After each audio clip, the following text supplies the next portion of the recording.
Opie and Anthony Show on Sirius XM.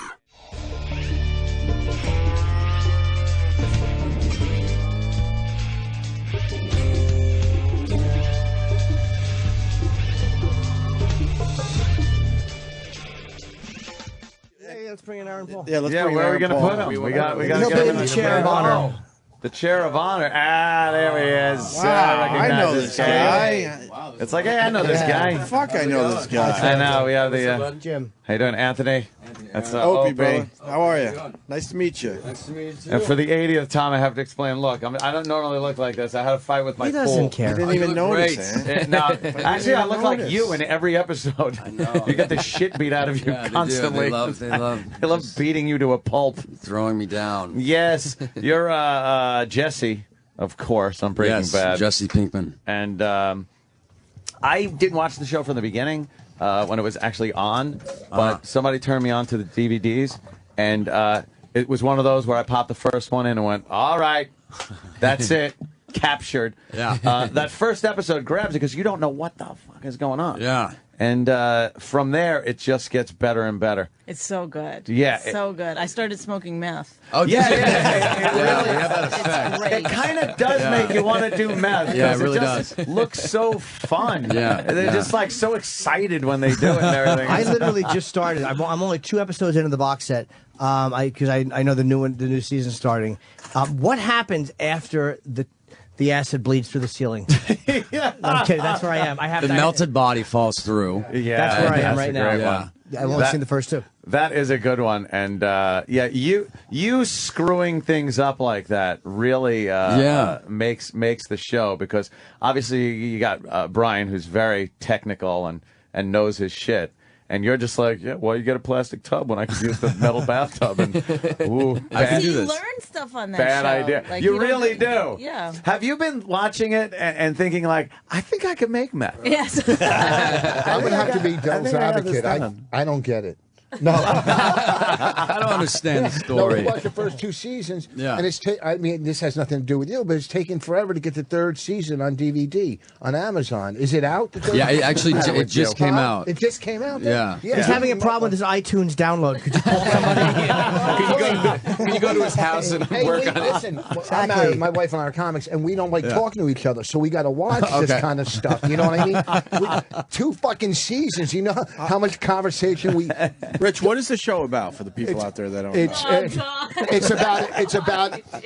You want me to tell you? It's about. Yes, it's please, a school teacher who thinks he has a certain amount of time to live. He has cancer, so he wants to leave his family with a little nest egg. Right. So and he's a chemist, so he realizes, hey, I can make money making meth because it's big. They kill people throughout the show. There's never an investigation. People are dead. Okay, the guy's selling meth in front of his brother-in-law, who's supposedly a big DEA agent. Okay. But it's fucking good, all right. But that's it's not just like it. it's It's not those- like the killings of Son of Anarchy, where they kill you right in front of a cop and they don't investigate. There's drugs behind It it. is, but I see it as they're like drug skills. They're scum. Like a lot of times, you don't really want to investigate. Have you too ever much been into in that an shit. interview where you didn't speak at all? No, actually, this is fantastic. I love watching you guys talk. It really is. No, we're just looking I'd at much you like, rather "Ro-" be in this situation. We're just looking at Aaron going, right? Yeah. right, And I just said, yes, Right. you're absolutely right. No, I do want to ask you a couple of things. I gather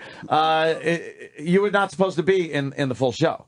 No, You were just supposed to do. yeah, Jesse was supposed to die at the end of the Die first off. season. Now, Yeah. now, what changed that? I guess you did a good job. Thank God they decided to keep him around. They just Vince, our creator, kind of just loved the tug of war, odd couple, like you know, beating head element of Walt and Jesse's characters. So Yeah, I couldn't imagine like what they would have done if you weren't in it, because it would have been kind of one-sided. It does give that kind of two guys that are complete opposite ends of the spectrum. yeah. I mean, it's this type of show is like you never know if you're going to die or not. There's a lot of our main cast. They just meet their demise and when I first started watching it. And I was trying to stay away from spoilers. I don't know any people will spoilers. Just be, no, I'm not going to say any. But people are like, there are these holy shit moments where you literally sit there and just go, holy shit, no way. No fucking way that just happened. Right. Or that person got killed or whatever. But So wait, when you got hired, you knew you were supposed to die at the end of the first season? I had no idea. You didn't. Yeah, I mean, I've done so many pilots, and none of them ever, see the light of day. And this is the first one that I did that actually got picked up. And I just thought I got a series regular gig, but they told me towards the end of the season they were going to plan to kill off the character, and then they decided. Hey, we got some bad news for you. Yeah, exactly. You're going to die. Don't tell him. No spoilers. You know what's depressing? When he came in, his publicist was outside, and she's looking. I'm going, oh, she recognizes me, and it was stupid fucking Tom Papa. Of course you recognize Tom. I work with her too. Tom's a big star. Tom has a show. show on NBC. Yeah. You were on between fucking Whisk commercials in 1997. You depress me because you look like what I would want to look like. It's true. I was thinking that. He's me. Oh, shit. He's me if I was really handsome and thin. And in shape, right? In shape, He's yeah. the perfect Norton. You're what I could have been. No, you couldn't. No, you Well, couldn't. a little booze during pregnancy might have hurt him. No, and he can act. He knows what to do with his hands. Not like Jimmy. Jimmy doesn't know what to do with his His hands. eyes don't pop out after every scene. I do.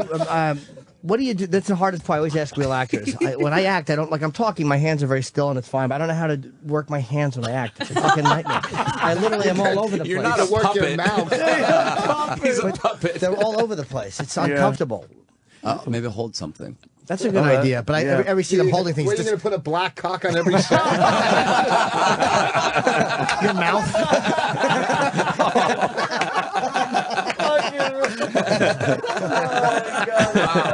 That's amazing. Exactly. Wow. No, Brian Cranston's your co-star. Everybody knows him from Malcolm in the Middle. Right. And he played like a pretty goofy guy in that. And you could see pieces of that come through in Breaking Bad. Is he more like that on the set? Bryan Cranston is a child trapped in a man's body. Yeah, that's Truly. what it comes across as. Yeah, he's incredible. His girlfriend's a child trapped in his house. Oh, right, Rich. Who, me? Oh, Yeah, Anthony. me. Okay. Oh, wow. That's very funny. He pointed at Anthony. Yes, right. I don't go for 50-year-old women. Sorry. Whoa. Wow. Hey. No, you're not 50. God. How old are you? I look beaten down because I've been with him. I wasn't even implying it.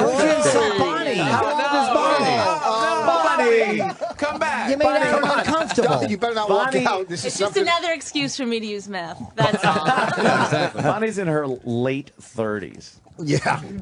That's absolutely where I put you. In her late 30s? Yeah. Oh, yeah. Oh, mid. No, she looks good. I'm telling you. Trouble. A lady never tells me. You know, I just What tried happened to the fucking- interview? I don't know. Bonnie Guessing jumped my on me. age. We all have this weird stuff going on. We have this weird dynamic. We're happy you're here. I'm attracted to a married woman in the corner and it's giving her the creeps. I keep looking at her long toes and I want to touch them. It's awful. We haven't even interviewed fucking Hubble telescope eyes over here. We'll get to him at some point. Exactly. We'll get to Carl from Sling Blade in a second. I want to talk about her and how she and I can be on Land of the Lost with those slee stack feet. I'm very attracted. I'm kidding, of course. I like you a Fun lot. of her Sam. big feet. She's very sexy. Jesus. All right. So Brian, and Brian, he won an Emmy for this. Yeah, he's won the past 3 years in a row. It's amazing because his acting is.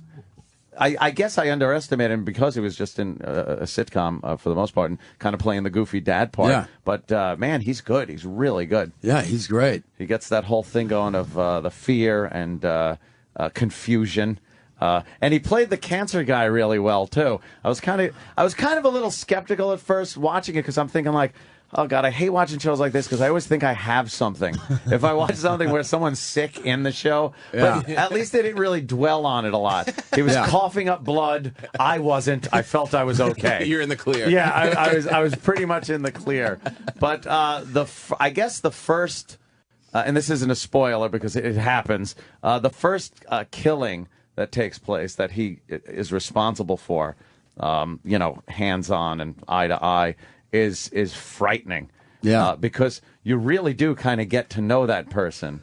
And I think he did a fantastic job on that one. Yeah, Okay, he's here's the terrifying. Yeah. How many girls now are all over you because you're on this fucking show? I mean, you got to be. He would have girls all over him even if he Well, wasn't. you're on at your Rich. age, of course. I'm talking about. I'm talking about young, Girls. Right. I think I can speak on behalf of the youngsters. No. talking about girls that you let stay over. You know what I mean? Right. No, I mean, are you from L.A.? I am. All right, so And How many so- questions are you going to ask the guy? You ask him two different. Let him answer one first, then ask the second I want one. to hear what you're thinking. Of course I do. Do you have girls all over you? You from L.A.? What airline do you fly? How many things are you going to ask him? Check your bag. Can you get me a copy of the DVD? I would like the Call third Amazon. So, yeah, you're from L.A. originally? No, Idaho originally, but Oh, I've been wow. in LA since I was 17. All right, and has the woman situation improved a lot since you've been on the show? It's a little different, but I don't know. You know, I'm in a very serious, kind oh, of long relationship. term. Yeah. Were you in it when you got the gig? No. Oh, you got involved after.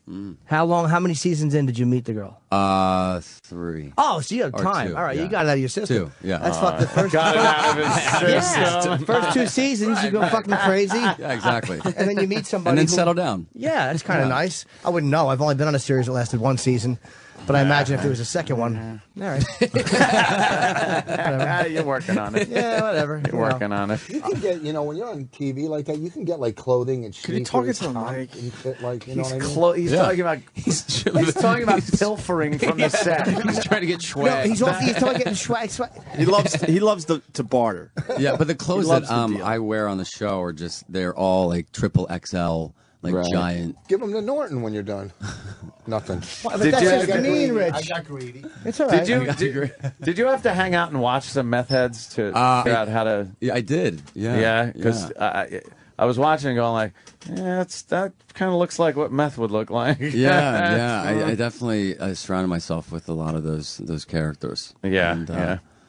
Yeah, I went to rehabs, and it was an interesting time. A real disturbing scene is when you're having sex with that hooker thing in the room, and I was Wendy, yeah. Yeah, I was kind of like, what's he doing there? What's he doing? That's, gotta be What was some wrong with kind of Wendy? she's just a disaster. Meth head, She's fat? bad. No, but she's like got meth fucking. Yeah, like, she's our teeth crack and- whore of the Oh. show. Yeah. She's great, but yeah, she's definitely the crack Who plays whore. her? This local actress in Albuquerque. Oh, okay. Yeah, they completely ugly her up. Yeah. Oh, the is girl she that not? played She's your not. girl? She's not quite that bad. No. The girl that played your girlfriend was really attractive. Yeah, Kristen Ritter. Oh yeah, man, yeah. Yeah. She's, Definitely No, hot. I'm not farting. I actually somebody. Yeah, it's got to be Jimmy. No, actually, it's not. It wasn't. No. Someone Was it Rich? got nervous No, on it's the not couch me. with Zilches. If it's one of the couches, Who farted? You? because you stuck Who got all nervous? goddamn studio Too. during an interview. It was Sam. Oh, I'm in love. Sam. Oh, she's a good Christ. egg. Is it really you? No, she's bad. like, Who It's really farted? bad. I'm sorry. I'm actually really sorry. bad. It had to be Smell it Jimmy. now. Jimmy, was it you? No, I would tell you. Wow. I Good wish it was Lord. me. Why won't anyone Open admit the it? door. I don't know. Tom, was it you? No, good Lord. This must be what it smells like in the meth lab without the gas mask on, when everybody just falls down. You guys Well, getting can you any? give yourself a car crack? I will. I'll try. Really? You should come up over here. yeah, It's really bad. Save you. Now whoever farts now is going to get blamed for the last one. That was. You people are terrible. That really does stink the whole place. Yeah, it up. was awful. Guys suck. Good Lord. One of our new people, I think, is fucking Yeah, I a little know. nervous You on the just don't want to sofa. admit it, huh? I gotta man. apologize. Another for No, this is a really fun room. messing up this whole fucking. Yeah. Another press risk are you of having doing 20 today? people in the room. You have a bunch of radio shows. Yeah, or I'm TV? hanging out in this building and hopping around. to Like different are you jobs. doing a junket? A bunch Yeah. of okay. Any TV today? I don't know. I honestly have pop no you on. idea what I'm doing. I think we're having Brian on Monday. Yeah, he's coming in. Oh, he is? Yeah. Fuck! I wish I would have had something get signed. It's really cool. Yeah, now see, you would have had two signed things. I got to get that dirt. Now you got nothing. Dude, I got nothing. stupid. I saw the first 3 episodes of the 4th season. Oh, what you think? So I'm psyched. Very good. I've only seen the first of the 4th. Really, really good, man. Yeah, it starts off really. No one's going to be disappointed. Yeah. Yeah, it starts off well. The 3rd season ends like, oh my god, and then the 4th kicks right in. The 4th season is definitely our darkest one. Yeah. Yeah. for sure. And believe me, the first 3 were pretty dark. Yeah. How many episodes? Sorry. No, there's 13 in the 4th, and so yeah. How about the other ones? There's 7 in the first, and then 13 in the second and third. Isn't it weird how cable does things? It kind of gives you like a freedom that network never gave. They had to commit to 22 or whatever. So Yeah. if they didn't like it, they'd shit can it. But 7, it's like, Yeah, exactly. It's I went through nice. the first season pretty quickly. Yeah. I was like, 7, and then you Yeah, get a lot the of second people one, you're will like, wow. just sit through the first season like one sitting. Yeah. And It's very And those easy people to are watch. called man. O&A Very fans. Great show, man. I love it. You working on anything else while you're off? or yeah, I mean, I things just like did that? animation series for Disney. It's a Tron Uprising, and so I've never done any sort of animation stuff. So that was fun to kind of get into that's the room cool. and play the villain. And you also played Weird Al. Yeah, Weird Al and a Funny or Die piece. I actually just did another Funny or Die called Corky Girl. It'll be coming out in the next week or so. But Yeah, I like that. That's just hilarious. hilarious. That should be fucking fun. hilarious. Funny or Die is taking off, man. Man, I did something for a comedy website. I forget what it was called, but once again, I bet the wrong horse. It was Kind of funny. What was the other? Yeah, exactly. Sometimes funny. Moderately-amusing.com. Just didn't. What was the one right before Funny or Die? There was a website that was a weird name. Oh, Cringe boy, humor? really. No. Do you remember? No. Nobody does. Nobody That's the knows. problem. That's You're, the problem. You're proving your point, Jim. It had a weird name for a comedy website. Oh, shit. Great. Thanks. But Funny or Die, that's serious shit. now. Richboss.com. Yeah. Come on. That ain't going to Did work. he get me there? Ooh. Sorry. Call it a day on this one. He fucking zapped me.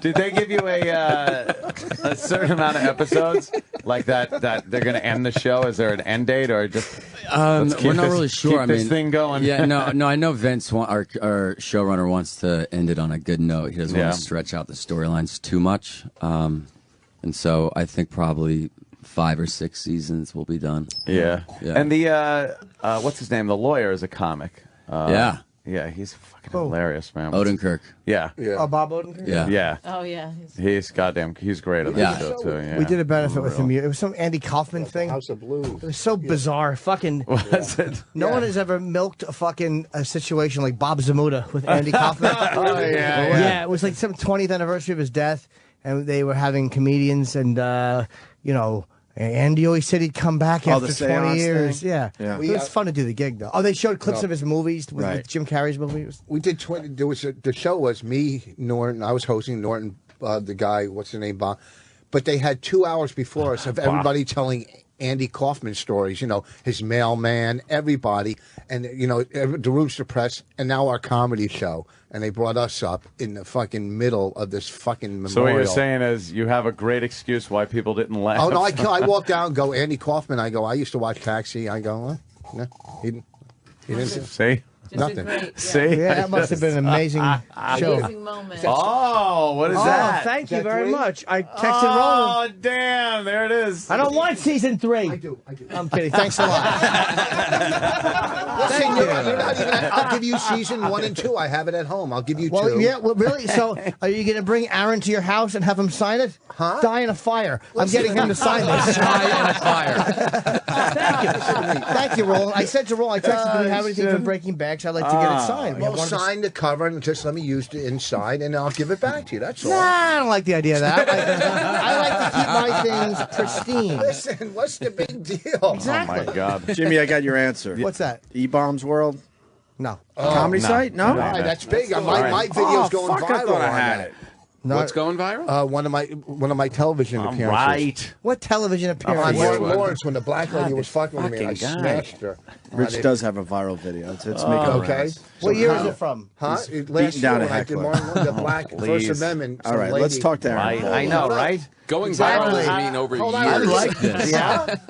He really is. What's that? I wanted to I wanted to talk about a lot of shows. They have like these coincidental things that happen. It's like that the tie actor's in. studio with Shut this fucking up. asshole. He's the Let's just guest. have fucking fun, all No, right, with your dumb if it was questions. like the actor's He's got studio, to fucking do this all day. you wouldn't Let's be in fucking, here. You got these fucking people here. Okay, you all this But we're having attention. fun. He's the co-star. Let's I fucking know. move on. I want to talk about. I enjoy the show. Your idea of fun is talking about your awful Martin clip. Nobody knows about that. And some lady heckled me. Of course she did. She wanted her money's worth. It's gone viral over 3 years. Exactly. Hold on, Tom's back.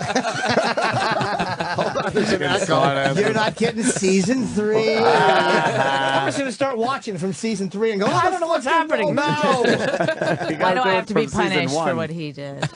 Season 1. Season 2. I don't There's, want season 2. I have season 3. All right. Thank All you right, very let much. Anthony.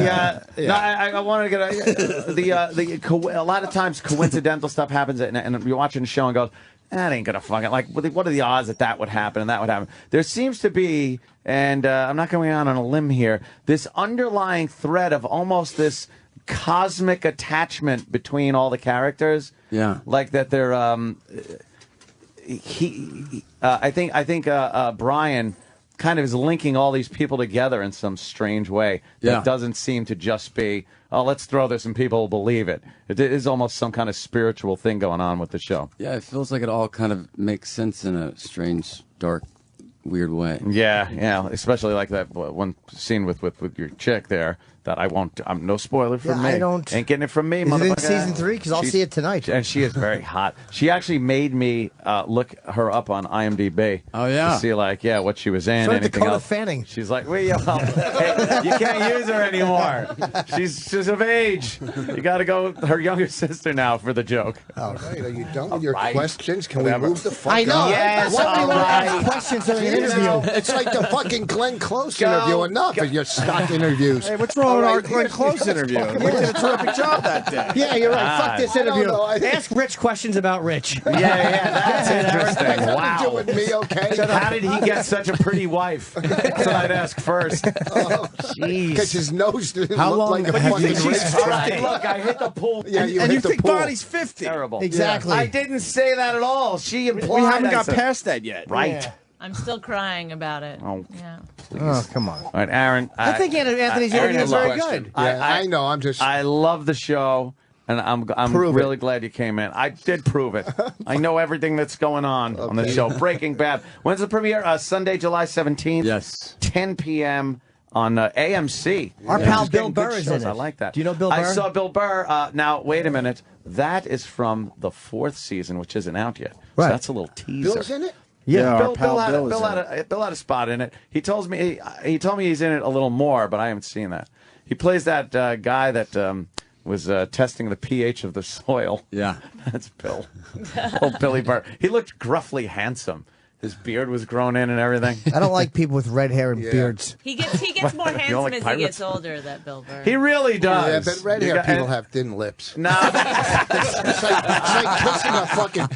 It's like a box cutter. It's fucking horrible. Their lips are like. Did it take you that long Greedy, to you got think of greedy. something thin? you got Yeah. greedy. Well, I looked at Greedy. you and nothing came to mind. Fucking swollen fuck. He got you. He got you. I guess we'll continue with our couch of zilches. But Why, Aaron, you have him here. You're going to thanks. talk to him? No, I'm thanking He's a Aaron busy for guy. coming in. He's a very famous busy. He's got guy. to walk around his Where's fucking he going to shithole the Food place and- Network next? He doesn't want to leave here. This is You fucking don't want to big. ask him With questions. you in the You don't room? want him to He didn't want to leave. come in. Yeah. What? Yeah, but he'll come back Nothing. now. Yes. Breaking Bad. I wish that was a documentary about your teeth. And there's a big fist on the cover. I hate Rich. But I wish I had seen more than 2 episodes. I'm annoyed. I want to watch more over the weekend, so I'm more Watch them. prepared for Brian. They're great. It's a great show to sit down and marathon with the discs. Everybody It talks brought about my wife and I closer together. Stop calling me your wife, you cockblock. Wait, so you guys aren't married? No, we are. They are. They She's are. trying to get some sides. She's miserable. Miserable. No, we are married. Have people been trying to make blue meth? Like just putting food coloring in it? I bet they are, right? Yeah, some people have gotten busted for having blue meth. Blue meth. Yeah. And it's just because they put food coloring in it. Well, what's the yeah, it's difference? got Why are something they with the doing good it? stuff. What- Because it's like celebrity meth. It's on TV. Because our meth on the show is blue. Yeah, you watched Oh, it? Do you yeah. remember watching it? Yeah, You wow. remember watching the show? Where'd you I was a watching it, crackhead. I Rich? wasn't- Do you I know wasn't a colors? meth addict. Where'd you watching it? Real Would you fan of read the show. You don't have to be a synopsis? meth addict to know. I'm sorry, Yeah. I don't remember the Oh, to color watch of their the meth. show, you have to be a meth addict. Yeah. Oh, we forgot to tell you. Oh, wait, excuse me, You won't sorry. get it unless you've been on Sorry, meth. fucking research breath. I don't remember the color of the fucking meth. Why don't you remember? That's an easy thing to remember. Research, Brett. Oh, my I God. remember every Stop episode. trying to shame people who know things. You can't just turn your head. Your whole body has to turn. He's trying to shame Anthony because he knows the show. Yeah. Hey, you're the star of the show, and what are you doing watching it and asking What an questions about ass. it? Yeah, I'm asking him questions about a show I enjoy. Wow, what a dick I am. Exactly. Fucking guy. Exactly. That's him, Rich. So what are you doing bothering him with questions about his own show, which is premiering? Why would he want to talk about that? On July 17th. That's, by the way, the 17th, same day Casey Anthony gets out of jail. And 2 days before I my think- birthday. See how ugly it is when we make it about ourselves? I want to know when your birthday was. Holy shit. Yeah. Look. Let's get Aaron out of Let's here. wrap up before we because fuck this up. Get Aaron out of here. I want to get the fuck home. It's Friday. I'm tired. We have to finish up with the Couch and Zilches. Yeah, the Couch and The Zilches. Breaking Bad, obviously, I'm Yeah. annoyed I have not seen more. It comes on Sunday night. What time? Yep. It's on at 10 10 p.m. o'clock on 10 p.m. AMC. Right. Look for Aaron and Brian in that. It's a fantastic show, man. Thank you I so love much. it. And pick up the discs and get caught up, you bastards. Can you get it on iTunes? Yes! Of course. iTunes, Netflix. Yeah, come It's back and see everywhere. us. Next time you're here, he won't be Yeah, here. So yeah, don't worry exactly. about it. Please. What the fuck? You didn't Thanks, want. Aaron. You didn't want us to interview the guy. Yeah, you wanted to start I asking did. questions. You wanted us- I'll you get know, a picture with Aaron. no, he's not doing pictures. Yes! My stupid iPhone. And my I'll take one with a real damn camera. fucking face. Oh, yeah, so I never see him? I have a whole. I gave you a disc. No, you didn't. I did so. No, you didn't. Yeah, you have some of our pictures. Almost Jimmy. over. The wall was there. And Yeah, go They ahead. just let it happen Hal like this. Danny No, it's 5 and they minutes. did it the other week, and I laughed at him. So. No, but this is like This looks like a fucking. No, it's rolling. This looks like before and after. Hey, thank Could you man. snap one of me and Aaron? I love the show. Love it. I normally don't do this, but hold on. Mr. Picture, I normally don't do this. Jimmy had an extra good smile on that Oh, one. yeah. Jimmy, you really went for the smile on I want to that. see your handsome picture, Jim. Yeah. Jimmy, why the over-the-top smile there? Oh, with the annoying interrupting guy. Yeah. At some point, Voss will watch the show and then be like, oh, that was the guy. he does. Oh. He does watch I it. know Oh, that was I the know that guy. show. I know that fucking show. And you'll be pointing at a different person. I'll tell you, it's in my top. Oh, shit. What? It's on my wish list. on Is it? Amazon. Yeah. You know what's on mine? Right. We get it. Hopefully a plastic surgeon. I know. I'm a fucking disaster. Believe me. I have no illusions here that I'm a fucking wreck. I was supposed to do Red Eye last night, and I couldn't even fucking do that. What'd you It do, kind of Red would have been Nose? funny if I know. Yeah. Do they sell swimming helmets? It would. I think I need one, man. I'm a disaster. Who's the last guy on the couch and Zilches? Give him a little time. Well, we didn't talk Yeah. to the fireman. Give him a Oh, we little talked We to talked to the fireman. Oh, yeah? Talk to the fireman. As Rich And, calls him, the fireman. the buzzard from Damn, I the Bugs have one Bunny of those that I cartoon. You haven't didn't talked to bring him. The what? This guy. You're the best. Well, that should have been yours. You're the Thanks, host. man. No. I got yeah, one. yeah. Oh, wow. All right. Hey, Aaron, Aaron thank you, Paul, man. thank you, sir. Enjoy the rest Thank of you, your brother. the shit that goes around this fucking studio. This was Later, your best man. interview of the day. You just don't know that yet. Take it easy, man. Open that door. Come right in, sir. Hey, there he is. Brian, sit down. We're on the air. We just do this. On the air. Easy as that. How are you? Oh, look at that. Nice to see you with a little bit of hair on your head. That's good. I'm good, guys. How are you? I'm good. Good to see you. Yeah, You know, Brian Cranston, there's yes. a guy in your producer's office. Yeah. Who has a Heisenberg T-shirt from the show, and yeah. You know, other people, other stars of TV shows get to sign tits. Yeah. What did you get? I signed this guy. Yeah. Usually, if it's a listener or a staff of our show, you're still signing tits because the guys here really not staying in the It's man best of tits. shape. Yeah. Who did he sign, E-Rock? Salil. Was it Roland? Who's wearing the shirt? I don't know. Oh boy, look at he's panicking with his little 5-year-old I'm just trying to figure baseball out cap on. Exactly. Looks like a Hey, little Vic child. Morrow, take some pictures. Yes, that type of show, bro. That's the Blackboard Jungle hat. Yeah, that's a good one. Brian, wow, I can't say enough about Breaking Bad. My girlfriend, she watched it as it was playing, as it was on each season, and kept telling me how good it was. I went out, got all of the seasons, and by the first show, I don't know who figured this out, but the first show is so weird, the opening scene even, that it's like, all right, now, thank you, I'm hooked on this.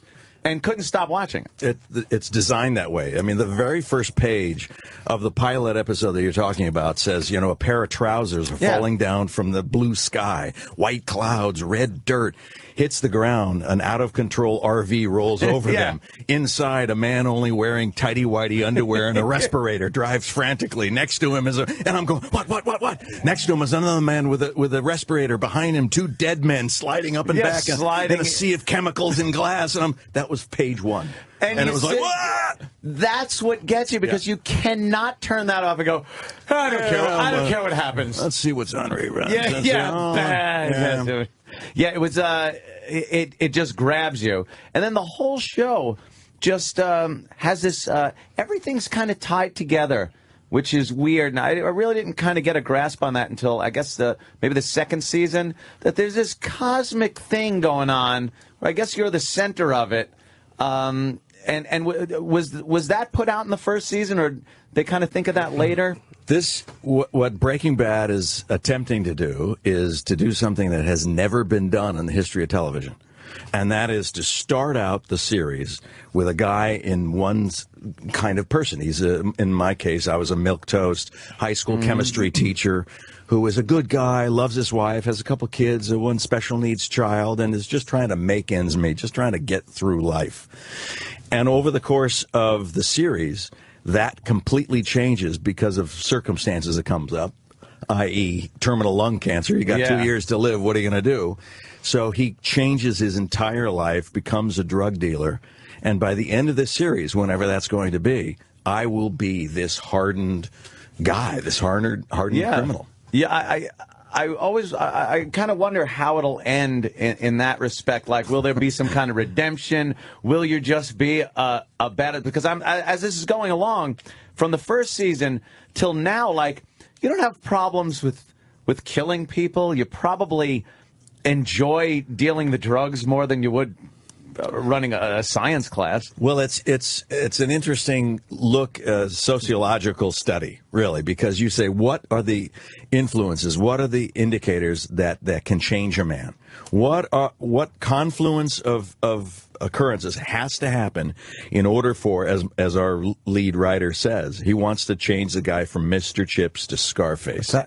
How do you do that? Yeah. You know, what are the circumstances? Right. Yeah, because it's not that you're doing everything at this point, because I'm caught up and I even managed to catch a couple of the season 4. Yeah, it's one of the perks. One of the perks. And I got to tell you, amazing. Just amazing. Yeah. Because the way season 3 ended, and then stepping into season 4 like that, it was perfect. Cool. But you start wondering, like, okay, this character did this for his family to start with. Yeah. But now you're enjoying this. There's a part of you that doesn't want other people. It's like, hey, you know, this is my dope. This is my stuff. Yeah. And you're proud of it. He takes a proprietary relationship to his dope. Yeah, and it's not just taking, which was paramount at the beginning, was taking care of your family. Right. Making sure they're okay when you're gone. Nothing else other than that. Right. But now it's this thing where the character is turning into a bad guy. Yeah, exactly as planned. Like planned. Yeah. Yes. There is not going to be any redemption to this man. He's going to go. He's going. It's in the title, Breaking Bad. We're going. It's going all the way there. And the trick is, in that first episode in the first season, you plant the hook in the audience that they at least relate to this guy. They either know him. Like, I know a guy like that. He's just trying to make ends meet, or that's me. I can relate to him. And then you hook him. And then as you start to allow the changes to happen to this character, it's challenging for the audience to follow him along.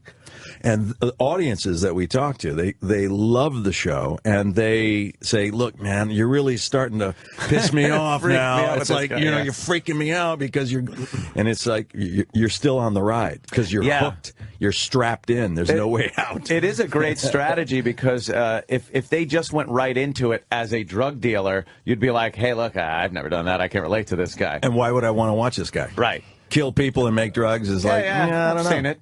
Seen it before. Yeah. But this guy, regular Joe, he's married, he's working, and then gets cancer. And that's it. And this, our show asks that question that everybody's played over dinner at some point. What would you do if you had 2 years to live? Yeah. And what lengths would you go to make $1 million? Mm-hmm. And everybody, when it stays in that hypothetical, it's easy to take the moral high ground. Oh, no, I would, But if it's really, honestly presented in front of you, what would you do? Can I answer that? Yeah, man. I would kill my enemy. What? What if your enemy is for $1 million? Kill my friends. No. Oh. If I only had the 2 years, I would actually wait till I have about 3 months, and then I got a short list. And I'm being honest. Short list. Yeah. He wouldn't have to leave this building. Yeah. Fuck that morality for work. But how would you take care of your family? That's the big thing. They're already taken care of. Yeah, but that's you. What if you were, a high school teacher? Well, teacher? I don't have the answer to the $1 million thing. I already got that. But I elitist. Yeah. Well, like I don't understand. Goldman hasn't gone after OJ. Well, he's probably waiting. But I think this guy's out there jail. when they do have terminal shit. He's made OJ's life so miserable. OJ would be better off dead. Fucking Goldman got every dollar in that civil suit. So believe me, OJ has been miserable for 15 years. What does prevent people from maybe going after some people that did them really wrong in their lives if they know they're not going to be around? Maybe there is that redemption thing. In my day, it was Jack Ruby who killed Lee Harvey Oswald. He had terminal cancer. He was the guy who was sent in. Take him out. Yeah. You think there's more people like that out there? Yeah. I think so, too. I think from playing this role as Walter White, I've realized that even the meekest person out there is dangerous and capable of doing some real terrific damage. A great thing about the character, too, is taking that intellect that would just be this nerdy, geeky intellect that obviously you've had being a chemistry teacher, and using it to outwit people, to save your own ass a lot of times against people that should be a lot smarter in the drug industry, but you're seeing how they're working, pick up on it very quickly. How you got out of getting killed by the washing machine thing when they were going to take you downstairs. Oh, yeah. Is genius. It's genius. It's like just blurt it out, and the guy goes I don't want to spoil anything for people, but it's like, oh my God, now they can kill him. It was fantastic. My concern is, though, what if kids are affected by this negative? You ass. See, I love this interview because I haven't seen the show yet, but because I saw the first 2 episodes. I can't wait they gave me the box set recently, and I love the first 2 episodes. I can't wait to get the box set and go through this now. It's fantastic. I understand that my co-star came here. Aaron Paul plays Jesse. Aaron, and there was the promotional discs that came in, and he didn't see them yet, so he took them. Yeah. That putz head bastard. Did he take it? Good thing I didn't bring mine in. Well, How we got shitty him are before his he connections? He has to go through us to get stuff on his own show. He's really got a plate. I had so many Burr people. was on the show, too. Bill Burr. Bill Burr had a part. Friend of ours. He was on. I was watching the season 4 couple of DVDs that they gave me with a couple of episodes, and I was watching it in my theater downstairs. So you guys are so elitist. Oh, we are multi-millionaire elitist. Total elitist. theaters. But I took By the way, who's the person doing your mani-pedi right now? Who's that? Yeah, underneath the underneath table. the console. We gotta get the My goodness. Yeah, Okay. we are very, very elitist. Yeah. So you saw it in your theater. I'm sorry. Yeah, saw it in there. Snapped a few pictures. No video, but just snapped a few pictures, and people were so jealous. They're like, "You son of a bitch! I gotta see this. What happens?" Like, I'm not telling you. The show has become as addictive as the drug itself. It's crazy.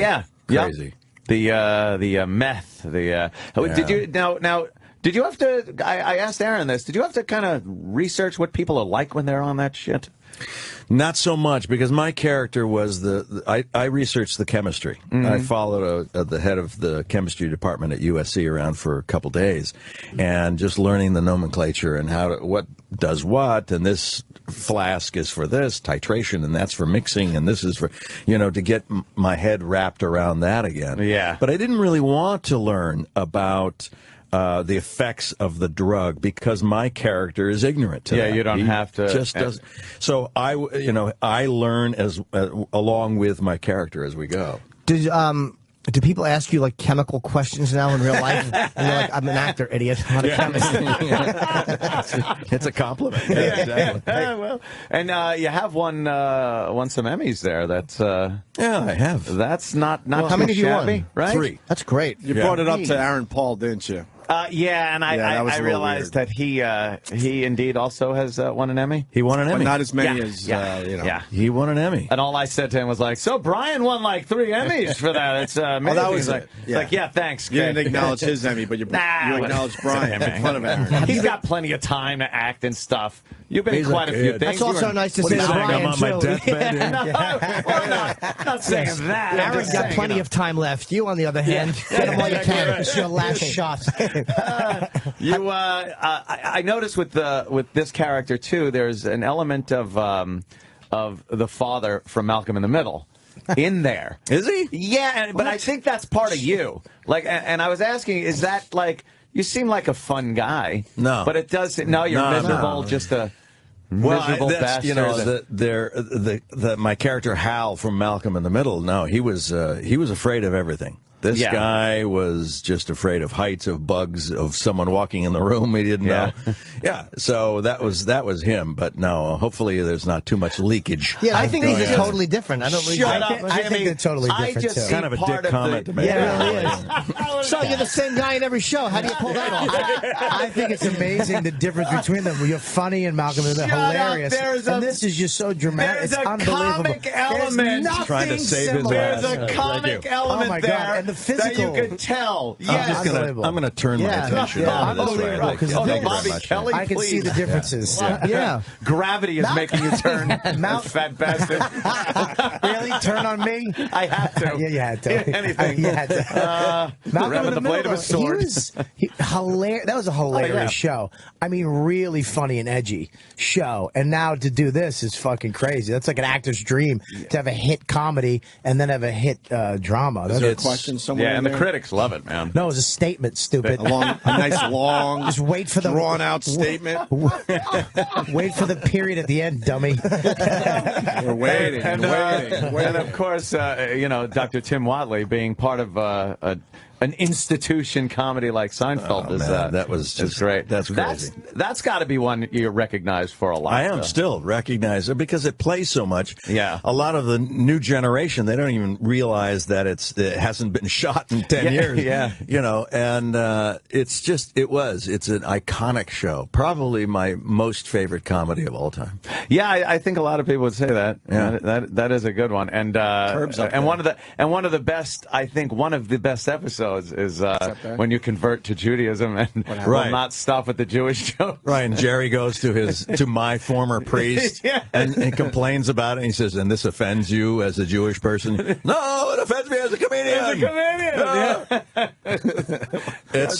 It's brilliant. Yeah. Brilliant writing. Hilarious. That's where it all stems from. Yeah. And no matter what it is, it's like this show. It's about the writing. Always. All the time that I is thought you spent. meant our show. Oh, yeah. I haven't written a thing in 17 years.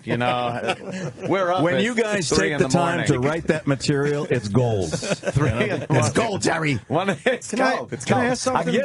I'm a little out of this one, but that's Yes, fine. sir. Yes, sir. Are you really doing Total Recall, the reboot? Yeah. That's fucking cool. Yeah, we're I'm in the middle of shooting it now. I go back up to Toronto in about another Who are you playing? couple of weeks. Arnold I play Cohagen. Cohagen. Yeah. Okay, cool. Cohagen. That's exciting. That is fun. good. Cohagen was a pretty good bad guy. Yeah. Who's playing Arnold's part? That's Colin Farrell. Really? Colin Farrell is playing the lead, Hauser. And Kate Beckinsale. And also Jessica Biel. Oh, my God. Jessica Biel. I want to smell where the poo comes out. Oh, my God. Jesus. What? What? Who's it? I have a big star here. See, it's that kind of writing. That's what. The lowest common denominator. That Total Recall, that's going to be the great. original, very good, but to be able to do it now and update a little bit, it's amazing. I like that. Welcome to the party, Richter. Does Arnold make a cameo or anything, or you don't want to talk about Not that I know of. Not anymore. No, I mean I haven't heard anything that he does. I think he's he plays the he's a little baby. radioactive right now. You know what I mean? It's making a cameo in his. He plays the housekeeper. baby in the stomach. Oh, Quanto. Oh, that's cool. Is it sticking pretty much to the story? No, the book? it's actually it's closer More to the book the than, book the movie. than the movie was. Yeah, it's really cool though, and with the special effects that they're doing. That's How many episodes of Falcon Crest were you in? Oh my God! No, but it's like it's You're digging back there. Yeah, it's a great he is. resume though, man. It's like goes back to this guy goes back. What was your first show? Chips. Guy's work. What's that? I think Chips was the first nighttime show. It's I an think. amazing. What do you do for Chips? What's that? I played.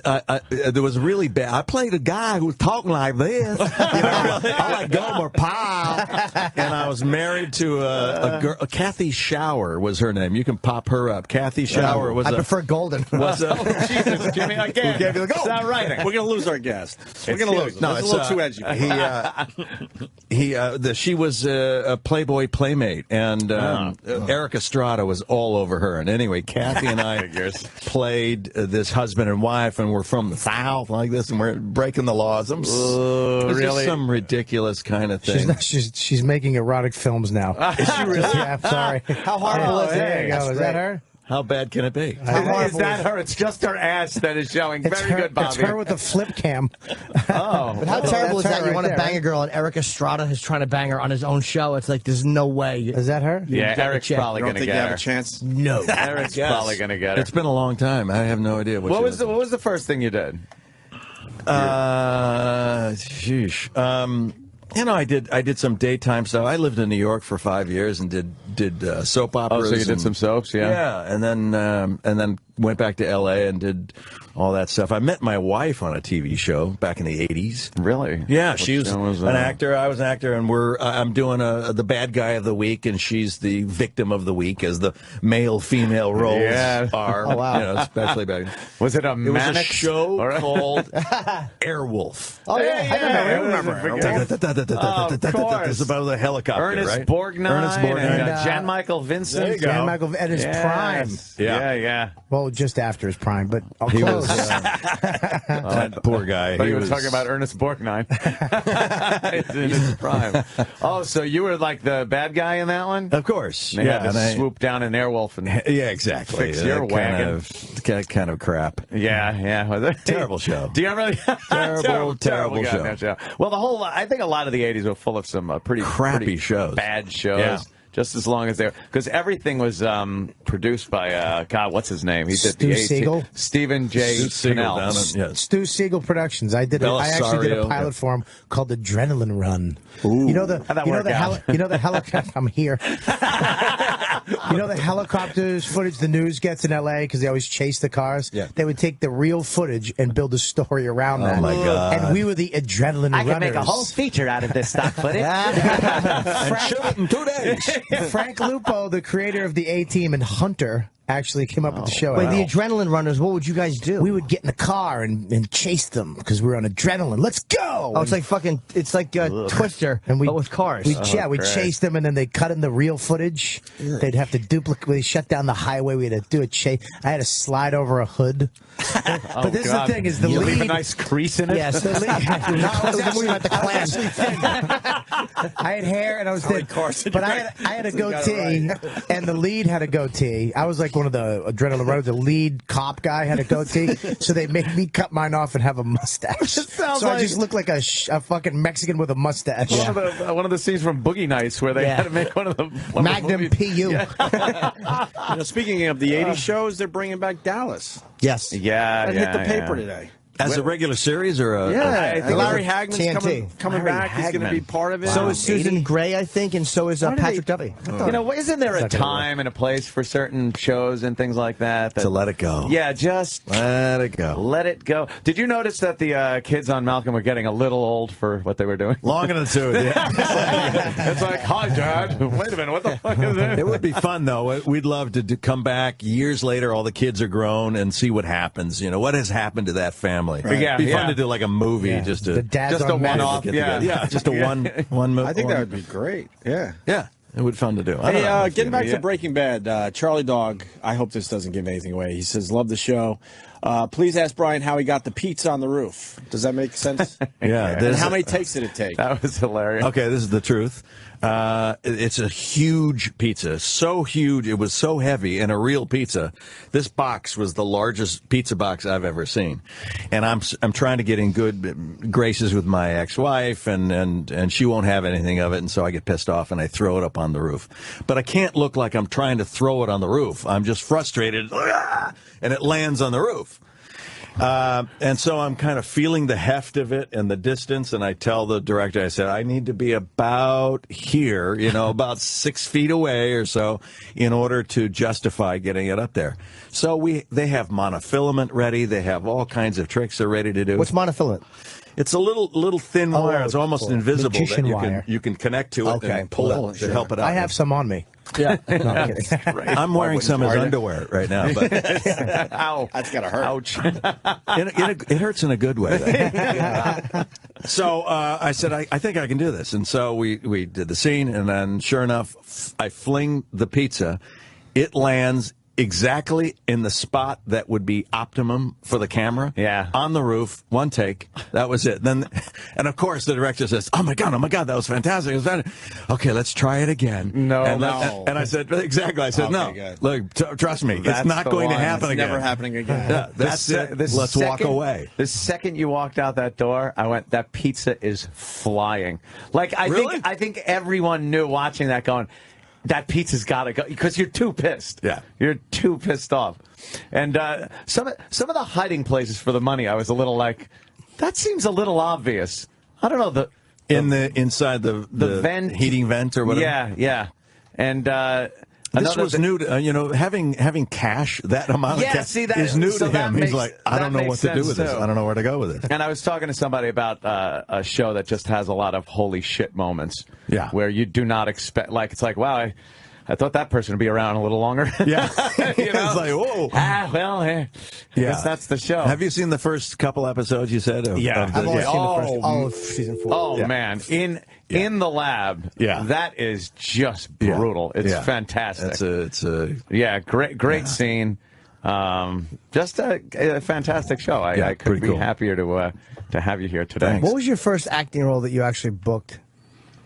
Like, you had probably gotten a bunch of auditions, gotten no. What was the first one you actually landed for real? I think it was like Days of Our Lives or something. So? I had some kind of thing, and then turns out that I overslept on my first day, and you're panicked, and I show up, and it was like they were ready to recast it, and it was just a little role anyway, and I was just horrified the entire day. I spent every dollar of my paycheck sending apology flowers to the casting director and the producer and everybody. Yeah. Was that the time where Marlena was trying to be abducted by, what's his name, by Stefano Demira? Oh, look at you.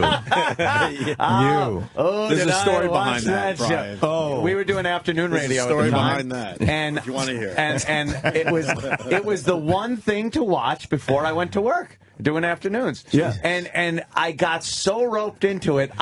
For years, I knew everything that went on that goddamn show. It's like, oh boy, this is, it's been 3 months and Stefano's still stalking this woman. Yeah. Yeah. Now we've seen the demise of that whole genre. That's gone. It looks like soap some of them operas are going away. Just going to strictly internet. Some of them. Yeah. Other ones are just gone. That was one of the highest paying gigs in show business at one point, because you did that live TV every day. How long ago was that? You just added just because you did the show every day, you got paid so much money. It seemed like a rough gig too, man. No reruns, but 5 days a week you had to do an hour show. I mean, that's brutal. Well, I mean, it's not like the highest acting quality either. It's just. Oh, what are you saying? Where did you go? There we go. Now I get it from this side. Bobby, way to go.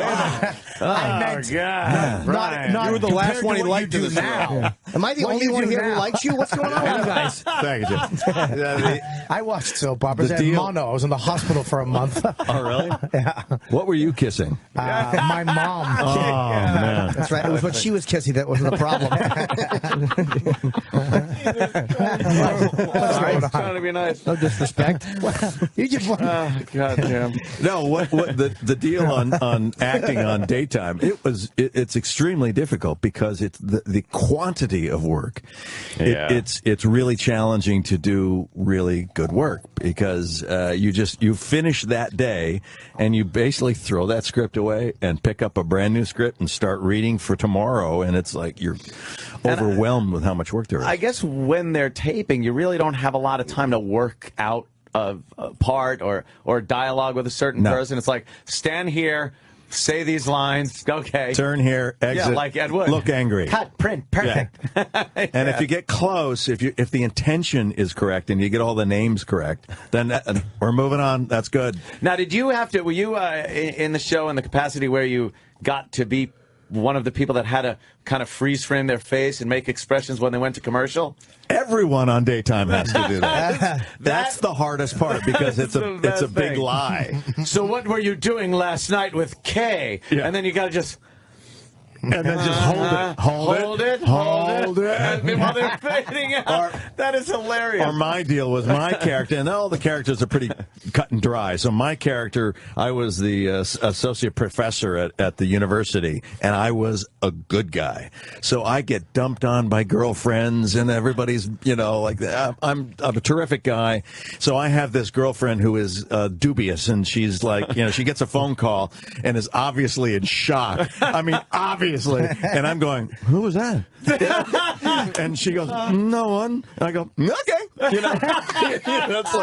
And I go, I can't do this. Yeah, no, you don't see it. And I go, come on. It stinks. It looks like she's just been disemboweled. Yeah. And I go, okay.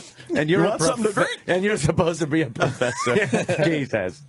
Well, I got to tell you, Brian, actually, we're running out of time. I want to get the hell out of here. I got things to do. Brian, I'm actually good for time. Why are you throwing Brian out? Yeah, what the hell? Because our show is done in 60 seconds. Oh, you're right. Wow, 9:58. Yes. No, we're you think allowed I'm hanging around here for the likes of Jim Norton? Let's lock the doors and refuse to go off the air. You know we're allowed to go to 11. What are you talking about? Please. Man. Today I have to go to B&H. What are you going to B&H for? I got to look at some lighting. Yeah. You have an exciting life. I know. Exactly. He really does. Busy man. And then he wants to get a telescope because he lives next door to a grammar school. Well, Brian is. Yeah. I thought I was going to make it out before Brian the did show ask, ended. And he did it. You suck. Why don't we get into the big plug for Breaking Bad, man? Yes, Breaking Bad. The premiere July 17th. That's Sunday. 10 p.m., on AMC. This coming Sunday. Yep. And AMC gives you guys a lot of freedom, which is good, too. I like, the language, the content. They don't really nail you guys like they would on a network No, in fact, on AMC, their whole credo is that if it can be seen on NBC, CBS, ABC, or whatever, we don't want it. We don't want it. Oh, right. Get out of here. That's it. Hopefully we'll get a Bryan Cranston ass shot coming up on... I'll give it to you right now. What? What did he just? What? Why? What do you What? know? Because he's saying a lot of shows they show an ass and we haven't seen Brian's ass But yet. I said Bobby, all right. what? I don't Fair know. enough. Did he ask for an ass? Jesus shot from Christ. I know. What happened a grown here? man. And we What had happened seconds to go, I and know. he slipped it in there. Seconds and things got Now, screwed now up. you're a pedophile and you're gay. Two for two. I don't know what happened. I gotta go get some lights, but can I check out your ass before I take off? We were all having fun. What the fuck? I don't know. Now I want to see his ass. well, Brian, thanks so Thanks, much. guys. man. I appreciate it. I love the show and big Obviously, fan. which Thanks, is great. man. I can't Thanks, wait to guys. check it I out appreciate on, it. the box set. Hey, Bobby, man. we're out of here. So Okay, yeah. Gotham tomorrow night show. Check it out at Gotham.com or go to my website and check out my podcast. But it's a big show because you're doing it big for the show. Comedy Central thing, so- hour. We're working it out. So please go check out Bobby if you're around Gotham tomorrow night. Jimmy? Please. I will be in my first trip to Utah, Salt Lake City, Wise Guys Comedy Club, August 19 and 20. And of course, Brian Cranston. Thank you. I'm going to sir. be showing my ass tomorrow night and tonight. Hey, can you come back and see us or what? Yeah, I'd love to. Yeah, man. be great. You were great. Especially Total Recall, yeah. Total Recall. You'll forget about us by then. No. That's enough. Happens to Fucking Breaking Bad, huh? Season 5 premieres Sunday at 10 p.m. on AMC. Brian That's Cranston. right. There he is. How are you, Brian? There he is. Oh, my God. You know what? I'm so psyched. Guess what? I've seen a couple episodes. I have been. I haven't. Ann I has. have been privy. He was to privy. the first. Not all of us privy. 2 episodes. Really? And let me tell you something.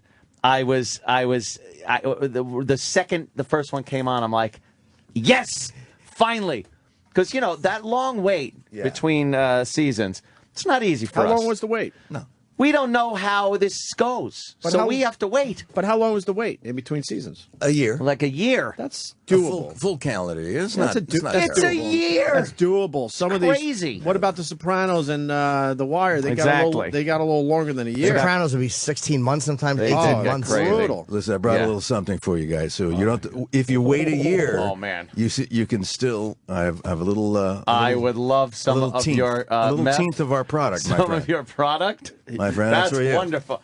Oh man, Wow, you got how actual cool is product. this? You got actual product. Nice. It's rock candy. Oh, that is. I'm keeping. Are you this. going to eat it? Or you can I'm call gonna it smoke rock candy if you I'm want. smoke it. That's the good stuff. What did I see you in recently? You were in something else, weren't you? You in a film recently? Yeah, I have a couple things out. I have Rock of Ages, that's out now, and also Madagascar 3, You Have My Voice. Oh, really? I play the Russian tiger. Man, you're Listen to me. Yes. You are not circus animal. Your kids will love it. I got a kid. You got a kid. Perfect. We talk about how with guys that come in that do cartoon voices, how just printing money that is. It is the best. You roll out of bed, literally. You don't even have to wipe the sleep out of your eyes. It's like you have a cup of coffee in one hand, and you're like, what? great Okay, is that? bigger. Good. All right, next. How did they know you could do fantastic. Russian? Did they say we need you to do Russian, or you just made them Russian? They kind of asked me to do it and said, "What characters would you be interested? Here's a Russian tiger. Here's this guy and that guy." And I said, "How about the Russian tiger? That sounds fun. You did sound like this. I'm like this. Hey, comrade." That's good. Very KGB, old school Soviet Russia. And a little like a tiger growl to it. So I go, listen to me. Oh yeah, Oh, shit. Yeah, that's pretty good. I could see that animated. You ever see Yakov Smirnoff down there in Branson, Missouri? I haven't seen. Apparently, he's got magnetic dinner trays and genuine linen napkins. That would be lovely, wouldn't it? Vegetable medley. You might want to look it up online. It's Something going on it's down a there. great video It's to like a check cult. out if you that want to whole laugh. city's a cult. Yeah. Well, Breaking Bad. Hilarious. When is it premiere? Because I already saw the Premiere first one. Sunday at 10 p.m. on AMC. And we love AMC. Very excited. Right. And we love Dish Network. We love them all. Now, last time, Love everybody. We don't love Dish. They No. cut us out. That's They- right. See, I'm with Brian Bastards. Cranston. Why'd they cut Someone you? has to take his side. Without getting too far into it, and I really don't know. There is a huge settlement that came down a little while ago against Dish and for our parent company at AMC, and so it feels a little punitive that they're trying to punish AMC networks. They're just cutting them all off. Cutting them off. Yeah. Oh, wow. So Walking Dead, Mad Men, all that is all gone. No, isn't that bad for Dish? No one wants to see those shows, Jr. That's not true. They don't really want to see But those. they're a sponsor. It's got to play the side of the sponsor. 'cause Yeah, what are they you might going be to a do? sponsor. I just do the library. And we're desperate, sir. Are you? Not really. Now, last time you were in, you were talking about Walt and how you were getting really, really over the deep end, and very, very bad. And I'm seeing this happen. Yeah. With the first 2 episodes I saw. No spoilers. Don't worry, people. You don't have to change the channel here. I'm not going to say anything. But you are taking this to a very extreme level, and it doesn't look like it's going to end well. I'll just say that. Well, it is called Breaking Bad. Yeah. Not Breaking Good. No, So, not Breaking Good. I mean, it is going dark. You know, from the beginning, we knew that it was going to go this way because our creator, Vince Gilligan, and the Lord Jesus Christ said that he wanted to take a guy who was a really nice guy, a good guy, and take him from Mr. Chips to Scarface. So we knew the trajectory. I just didn't know how deep and dark it would actually go for this guy. Yeah, just a complete disregard for anyone else but you and apparently your immediate family. But even your wife on the show is starting to look at you like this is a monster. Yeah. And she doesn't even know the half of it. I know she doesn't. It gets really bad. She doesn't need to know. Who's going to tell her? You going to tell her? I'm not saying a word.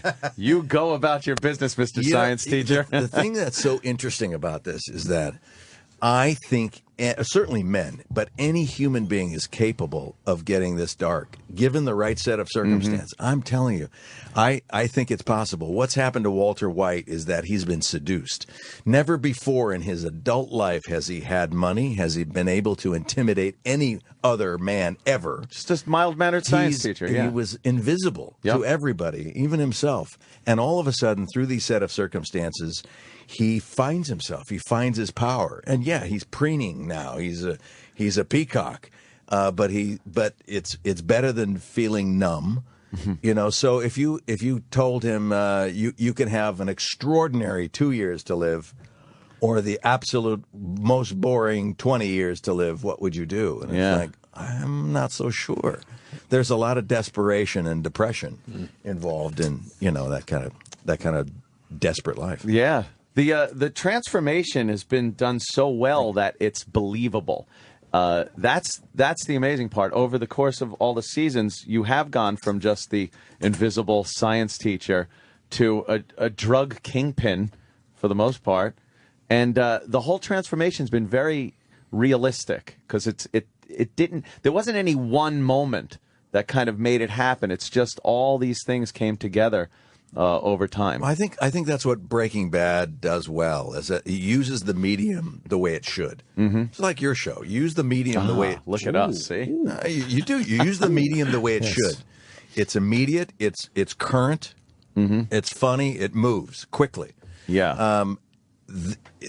Breaking Bad would not make a good movie because there are too many elements that would have been necessary to cut out in order to make it an hour and a half to 2 hours. And you'd look at it and say, how did this guy become this? He was just... it's too truncated. There's too many leaps. So serialized television slowly played out, agonizingly played out sometimes. You wanted the best way. You definitely saw the direction you wanted to go in, but it took these things, these hurdles you had to go over and awful things you had to do to learn how to be that evil. It's an amazing transformation. Yeah, it's very cool. Really a sociological experiment to me. Can I don't want to give any spoilers or anything. I got to ask you, at the beginning, very beginning of the first episode of season 5, we do see a different look on you. A different look when you're near the trunk. Yes, you do. Was that a flash? You're being so good, by the way. I'm trying. Was that a flash forward? It is a flash forward. Okay. You're looking at a flash forward. So we'll get a little resolution of that? Well, no, you know what's funny is that the teaser of the first episode this Sunday on AMC at 10 o'clock, East Coast and West Coast, and 9 o'clock in the middle, is revealing in so many ways. Yes. And yet not. And you don't get anything. You don't get, it's like, what? And then you realize, what did I just see? That's what I was doing. Yeah. I was literally craning my neck, looking up, going, what's in there? What is, like thinking I'd see something different if I looked the other way. Yeah. It's been such a compelling show. The suspense is great. The second episode of this season was edge of your seat. The entire time is edge of your seat. Mike, the character Mike in there, the fact, what he wants to do and what he has to do, the difference in that is you start feeling bad for him. Yeah. And he's a son of a bitch. It's amazing how this show toys with your sympathies. Yes. Where you have these people doing awful things, and yet you're sympathizing and almost rooting for them. Come on, make that crystal meth. Yeah, come on. Bring back the old team. Let's get the band back together, kind of a feel to it. Exactly. It really is. The housewife saying, "Oh, maybe if we just warn him with shooting his kneecap as opposed to killing him." I think that I don't think we have to kill everyone. That just goes to show how well the writing is, because It's really brilliant. How do you get somebody that's so awful of a person and make him sympathetic? What was so interesting about Vince Gilligan's jump into this is that historically television has always been about staying the same. Mm-hmm. Every single character that you know and love in the past, you could turn on the television. There he is. There's my guy. My pal. He's always the same. I can depend on him. And this show has always been about change. How can we change? And just when he comes to a certain point, change him again. Yeah. Get him darker, get him moving. And then what about my wife, who is, she's a loving, caring oh, wait a minute. Maybe she's changing too. She's got a little in her, yeah. Everybody's changing. Yeah, she's got a little bit of evil in her too. But I think it's almost like she didn't realize how bad this was going to get, and how far you drag your family into all this. And what is initially, I guess the motivation was dying of cancer, have to take care of the family. So it was a noble effort. Right. When you started. But how did it get so evil? What is it in the character? Is it the fact that the character just didn't want to be bored for the rest of his life? Well, if it's been a hypothetical that we've all played. If you had a year to live, how would you live your life? And this poor bastard's thinking, I'm just going to wither away, and my wife's going to empty my bedpan and we'll blow through whatever little savings we have, and that's the legacy I'm leaving. No man wants to. You want to have some control. So for the first time in his life, he makes a bold move and says, by God, I'm going to do this thing because I know how. The one thing I don't know is what to do with it. I don't know how to sell it. So that's why he needs Aaron Paul's character, right, Jesse, in order to come in to distribute the thing. Simple plan, make a bunch of money, give it to my family, die. There it is. It doesn't. But he realizes once you sell your morality for cash, you're lost. There's no line. You try that to you can become stop someone at. you're not. You're lost. So you paint like a real picture of this guy. Like as an actor, how much of that do you do beforehand? Or how much of it do you do just from the script? Or do you actually, will you go home and think like, who is this person? Or what? How do you see it when you play somebody like Not this? anymore. When you first start to put a character together, you ask that question a lot. Where is he from? In fact, most actors, including myself, will do what's called a backstory. You'll write your own backstory, his education, where he was raised, teachers, things like that. That just helps fill in the blanks for you. And some of it may come to fruition. Some of it may never be known except to you. But you start doing that so you have more anchor points. The more that an actor knows about a character, it gets inside of him or her, and you feel more comfortable in how you portray it. After a certain point, I don't have to think about it anymore. Right. I just live it. I slip into his wallabies, put on the glasses and the chinos, and I go, there you are. Well, how much different of a guy is he from you? I mean, not the behavior, but I mean as a guy. He's killed more people than I have. No, but I mean like I've killed people. I don't want to paint the wrong picture. I don't mean his actions. I mean like as a person, like because this is a regular person pushed into extraordinary circumstances. So that's kind of what you base it on, as being a real person. He's not anything like me. No, no. I mean, he's very, very smart. So there's the big comparison there. He's been put in a position where he has not expressed himself as a man, as an adult. He's never taken chances. My whole career is being an actor and being in the arts. You're taking chances constantly, and you have to get comfortable with that. He's introverted, or at the start he was shy. He was milquetoast, and so I had to get into that mindset of what makes him be him. What makes a person, what makes a man cave in like that and become depressed? And I came up that he developed a fear of failure, and that he had missed opportunities in his life, and that led to his depression, and that led to this kind of invisible man, concept that I wanted to bring forward. And so when we were designing the face and the hair, I took all the color out of my hair when we first started. I had this little impotent mustache, a mustache that you can see through, and was light because we lightened it and thinned it out. And you'd never, if you want to make an impotent mustache, you guys, I know you'd want this. You would never have the hair turn down the corners of the mouth, because then it gets macho when you get down there. So I used to cut it here. I thin it out. I wanted a mustache for people to look at and go, What's the point? What are you trying to say? We've all seen those. Yeah. It's like, wow. Yeah. We look at people and go, really? So you groomed that. It's like, what do you... An impotent mustache. That's classic. I wanted him to disappear. So all his clothes were taupes and sand color and off-whites and thing. I wanted him to blend into the walls. I wanted him to feel invisible. And so on those first episodes when I'm in the classroom and trying to look at anybody who might be interested in chemistry and getting nothing, it helped me as a character realize I'm so depressed. How did I get here? I'm looking at it. Nobody cares that I'm even here. Yeah. Nobody knows I'm even here.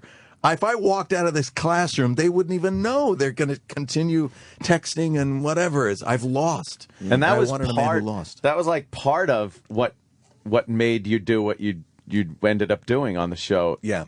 I guess if you were successful, or if the character was a successful teacher that was beloved by the students, even if you got the cancer and needed to get money for the family, it probably wouldn't have worked out the same way. It was just a combination of everything. It had everything to do all with the it. features, all those elements were there. came into play. Yeah. Now, but one thing confusing though, you did it initially for your family and out of love for your family and concern about their future, and then it seems like you lost the concern for your family because you pretty much put them in danger. Now with what you're doing. What are you saying? How did that change? You got a problem with that? Not at all. I think it's great. All for one, and all for me. Wait a minute. But what happened with the character that he kind of almost not wrote off his family, but didn't seem that concerned? Walter White was seduced. He was seduced by power, by money. All the things that even he at the never cost had of his before. family. Well, he didn't realize. I mean, we've all met very bright people who, in a social situation, right? I mean, you go, oh my God, this guy's a PhD and he's like unbelievably bright, and yet he can't hold a conversation in a social environment or what. So it doesn't mean if you're good at one thing, you're good at another. And so here you have a man who is very smart, but he made some poor choices, and he actually thinks that this simple plan will work, but he doesn't have the skill set to be a mastermind criminal. At least back then he didn't. He's learning quickly. Yeah. Is there anything hard for you, as an actor, is there anything that's hard for you to play? Like when they ask you to do like is there a behavior or an emotion that's easier for you or more comfortable for you? And then there's one that when you do it, you're like, all right, this one's more work. Any given emotion, I don't know. Yeah, if you're asked to play some fast talking kind of guy who is authority on something, you have a lot of research to do, because you have to really delve into that and know what you're talking about because it's coming out of your mouth so much faster than you ever thought. My guy on Drive, that movie Drive, was kind of that way, where he talked too much, he spoke too much. So I had to just get back into the garage and just get my head into that, that grease monkey kind of mentality and pick up a wrench and figure out things, and because I ad-libbed a lot in that film, and it was a lot about cars and things like that. Yeah. Do you give yourself something to do? Like a lot of great actors will do that. Like they'll always be doing something like normal, like whether it's eating or just doing something like Pacino with his hands. That people like there's these little weird things that actors do that I think is so interesting, just to feel like it's real life. It gives actors a handle, something to hold on to. If you're just standing there, it doesn't always feel the most comfortable. So if you're actually doing something and peeling a potato or something, anything, it basically makes the actor a little distracted in an activity, which is a good thing. See, I never know it's a running joke on this show, but I don't. When I'm just standing there, like if they said in every scene like that I've ever we need to just dump salt on something. Like if there was slugs in every scene, I'd be fucking amazing. But when you just have to stand there, like walk into a room and make a proclamation, I stiffen up and I literally don't. I watch hands so much when people act because it's so hard to be natural and conversational. Like right now, my hands are just dead. You don't think about it when you're talking to someone on the street. Your hands are doing what they do. But if you were told to speak to a person on camera, now you're conscious of everything. Like we were having this conversation. If I had written this conversation out and we were having it, you'd be sitting there as natural as you are, and my hands, I'd be like, I'd be raising them. I'd be fucking poking things. And then they'll tell you, no, you're moving your hands a lot. Put them to your side. Let's do another take, everybody, and just keep your hands to your side. Now you're thinking, get my hands on my side. I've been moving my hands. Exactly. And now they frozen down. Yeah. Jim, this is whose life is it anyway? You can't be moving your hands around a lot. Must be quadriplegic. Remember, Jim, you're paralyzed from the neck down. So the movement thing is a little bit of a problem. I'm always interested in how guys do that. Maybe they just don't. Maybe you're just so good you don't think about it anymore. But I'm fascinated by how you can make that so fucking natural. It's so hard to do, man. It does look really hard. It's supposed to look hard, but it look easy, but it is actually very difficult to do. Are you comfortable around guns? You do a lot of gunplay in the show. Well, my character is not. Yes, he doesn't know from that world, so no, he's not too comfortable. When I was a kid, I used to shoot rifles, and doing some competitive shooting, and that was fun. I enjoyed that. Yeah. So I know my way around a gun, okay. So. Yeah. I guess you're more apt to poison somebody or something like a little more science or yeah. Wait a minute, did he touch my coffee? Yeah, that was. I love the idea of incorporating science in killing people. Yeah, there's more of that coming up this year. I don't doubt it. It does work well, and your loyalty to Jesse. It seems like it's there in the criminal element of what you want to do, but as a person or friend, you have really no respect or like for this guy. Well, I don't know. And I think he idolizes you. He still calls you Mr. White, which is very odd to watch. Very after everything sign of respect. You've I done. Like that. I think it's more a sign of him kind of still being a child in the classroom and calling you Mr. White. But yeah, you personally, on a personal level, you've done horrible things to this guy. Well, I don't know. I mean, if he ever finds out what I've done, yes, there will be hell to in pay. trouble. Yeah. But he's a great actor, and he's fun to work with. He's supposed to be here, right? Yeah, I was going to say great actor, not very prompt. He's not very punctual. He doesn't own a watch. He has no clue what time it is at any given. Yeah, they said he was in He's traffic. stuck in traffic. Yeah. But it just does seem like you put everything aside, even that, and that's a very threatening place to put yourself because he would do awful things if he found out what you've done. Yeah, and as we wind down for season 5 starts on Sunday for 8 episodes. Season 6 will start next summer for 8 episodes, and then we're done. For See, good. I did not know that. Yes, and that's going to be it. Okay, and that'll be it. Wow, that'll be it. I need more. Are you okay with that? I'm okay with that. Yeah. I mean, it will have. I think it's time. Yeah, I mean, given the conceit of the story that this man had 2 years to live, and he's still going to die of lung cancer, if not of something else. Beforehand, but yeah, I want to stay true to what we told the audience and be fair with that. And you don't want to do like MASH, where the Korean War's 11 years. 11 years. I thought this was supposed to only be 3 years. Yeah. The Beatles are playing in the Korean War. Really? Was it 11 years? Yeah, I guess it was. Yeah, Wow. it's time. It's time to move on. It's time to move on. Close it down. And Well, you got the Total Recall movie. When is that coming out? that comes out August 3rd. It's coming out soon. Yeah, Yeah, August 3rd. I can't wait. Very cool. I can't wait for that. Very That's cool. going to be huge. Absolutely, it is. Do you Yeah, remember? it's a Here's an lot odd of fun. question. Do you remember the last time that you were lousy? Like something you did like years ago that you're like, oh God, was I awful in that? I wasn't too kind to my wife the other day. No, I mean as an actor. Oh, oh yeah. Oh sure. In fact, friends of mine have a humiliation night where they ask actors and performers to bring your worst shit over. And wow! You know how easy it is to be me and bring everything.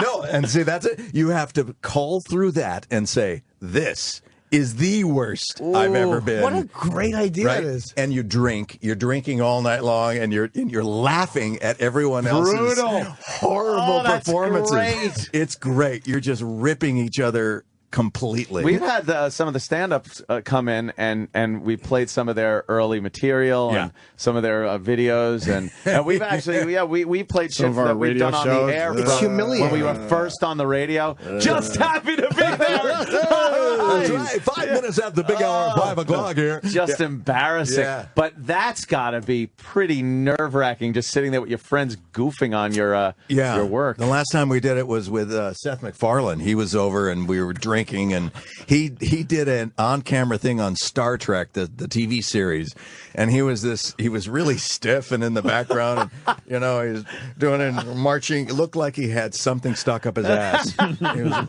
was funny, so funny. It is embarrassing to watch, though. Even though you're getting laughs from your friends, it really is on some level like, oh God, is that rough? What did you bring?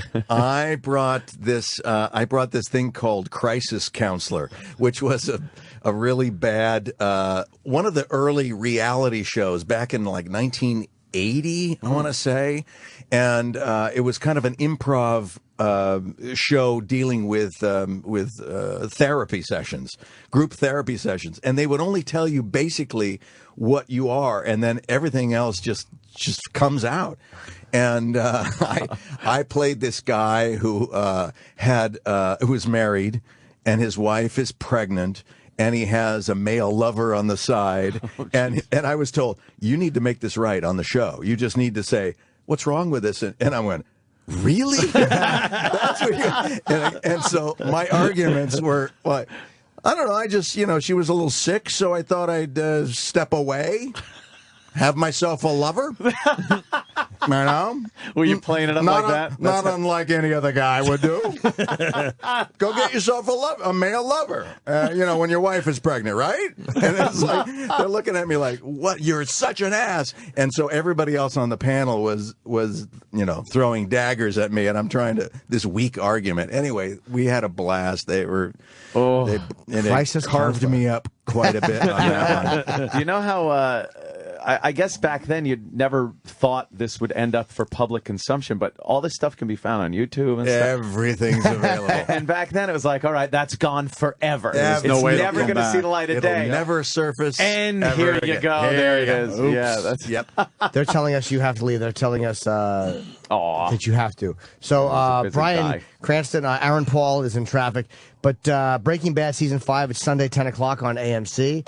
And where can people get it if they're on Dish or something? They don't have it. Is there another way to see it? iTunes, Netflix. Yeah. Right. I think those are the play. We do on really demand. on demand. Great. It's great. All right, so there's a way to see it. absolutely. Great show and you're a tremendous actor. I love it. If you have not seen it, you have maybe the weekend to do a big long marathon, 4 seasons catch up. I would do it. I'd run 2 TVs at once and do 2 episodes at the same time. It's fantastic. Wow. I love it. And like I said when you were here last time, the the first episode of the first season grabs you. Yeah. The only comparison I have really is the Lost pilot was like that when all of a sudden there's a plane crash, people walk around and they're like, what is going on here? Yeah. And you have to stick around for it, and that's exactly what Breaking Bad is. Fantastic show. Huge fan, Brian. Appreciate it. Thanks, guys. Love it. All right. Appreciate it.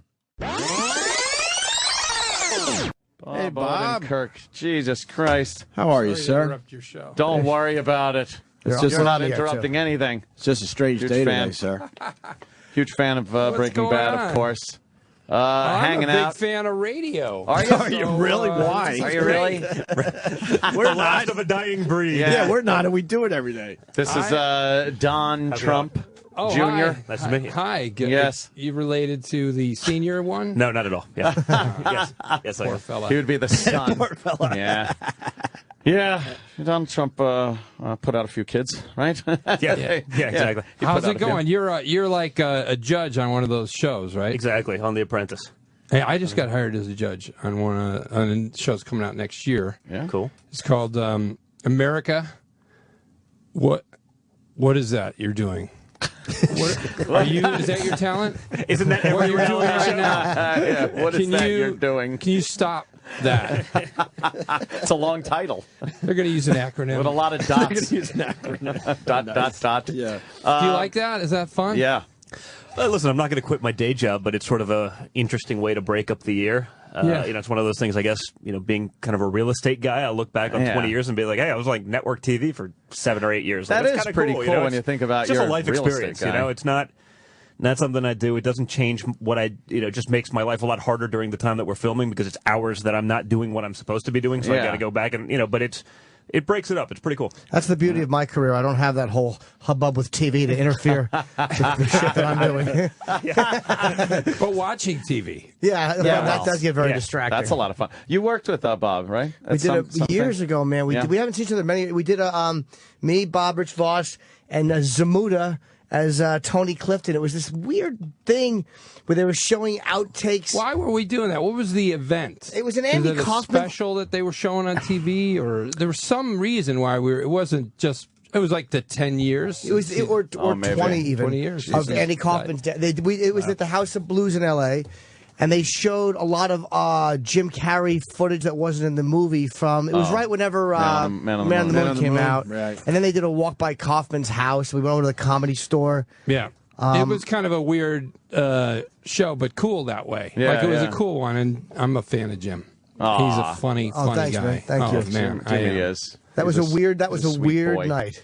It was a weird crowd. But it's for Andy Kaufman. So But that's what what do I you did. It was expect? perfect. Right. Perfect Yeah, for yeah. Andy. I'm jealous. I would have loved to check that out. I was before I. It was my first time I think meeting Zamuda, and He's been on the show. It was as it got hotter and hotter. The fucking Clifton makeup gets Started tougher melting? and tougher to keep on. Oh God! Nice. And Starts he's melting. doing it again. He's doing Clifton. He is, hosting right? a show at the Comedy Store. Really? He came in as Clifton about a year, maybe. Oh, it yeah? might be 2 years Was ago it now. pleasant? No, It was weird. he's not a pleasant man. It was very strange. Extremely strange. Very odd. Yeah. But we enjoyed it. Yeah, Zamuda's a weird dude, but I mean, he's managed to keep that going for Amazing, right? a long time. Yeah. And it's odd.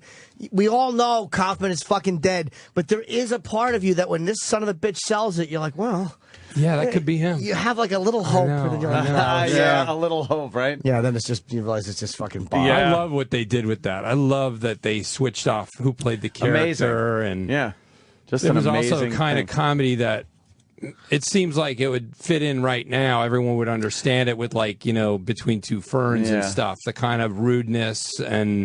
But back then, that's It so was just nuts. Yeah. It was nuts, man, and he would do stuff that Going just on- people didn't like. They went on. Did you see the Genuinely. Dinah Shore show appearance? Like, No. Oh, it was great. It was just great. Was He it was it rude with and Kaufman stupid. or I think it was. I think it Zamuda? was Muda, and he was hilarious. Yeah, Just because back then there was no alternative comedy. Right. It wasn't this weird irony. It was like you were just a guy who they thought sucked. But that was really ballsy to fucking do that, man. Yeah, Like, 'cause he yeah. was To doing go it up and bomb on purpose was a... in Catch a Rising Star. It's not like it was the Luna Lounge where people were a little bit more tolerant because they knew you were exploring a certain Right. mentality or a certain thought process. Right. This was just, what the only fuck is he thing I doing? would say is different is I used to go do stand-up at the Improv here when I wrote for Saturday Night Live because I wanted to get a laugh once a week. If you can believe that going to the Improv was the thing that fed my soul. You know how rough SNL was. What years were you there? 87 to 91. Okay. I wrote for Dennis Miller and Jan Hook's time, and then also Farley and Sandler. The Farley years were fucking amazing. Yeah. Yeah, some great stuff. And on the wall they had those photos. Do you remember? Did you ever do that club? The old New York Improv? The old one. I think I went in there once. It kind of was before my time. So anyways, closing. on the wall were these pictures of acts, and it was so weird because there were singers and there were people doing juggling, and then they explained to me that that's what used to happen in a comedy club in the 70s was you have a comic, a singer, and a specialty act in that order all night long. That's like a variety show almost. Yeah, like Ed Sullivan. People spinning plates. Weird variety acts. Yeah, those spinning plates in a nightclub. It was always weird. Like, I remember Ed Sullivan, and it was that kind of dumb thing. And the whole family would sit and just be captivated by somebody doing some awful thing with bouncing balls and spinning plates and juggling bowling pins. It's like, whoa. Yeah, watching this shit. This is a party act, right? Yeah, this is like a 6-year-old birthday party act. And it's on national television. National TV. Yeah. I'm amazed there's enough people interested in taking the time to learn a practice like that. Like, backstage, imagine that. The Beatles talking to the plate spinning guy. Yes. And they're both doing equally well. They're both at the same place in their career. No one remembers that, like, when the Beatles were on Sullivan, like, there had to be some filler acts before and after. The zookeeper with and there was a guy that's like, I played with the Beatles. On Ed Sullivan. No one remembers me. That's a funny moment in Mr. Saturday Night, which it wasn't my favorite movie, but there was a really funny moment where Buddy, who is Billy Crystal's, like nightclub guy who never quite made it to the big time character, comes out was it before or after the Beatles, and he's just screaming at all the kids and he fucking sabotages his career. But it was a very funny thing to picture a comedian having to come out and fucking work with the Beatles. Well, the Beatles. Yeah. I just don't remember if it was before or after them. Yeah. But somebody else did. You were involved in Mr. Show, right? I helped with it. Yeah. I got in the way of the camera. David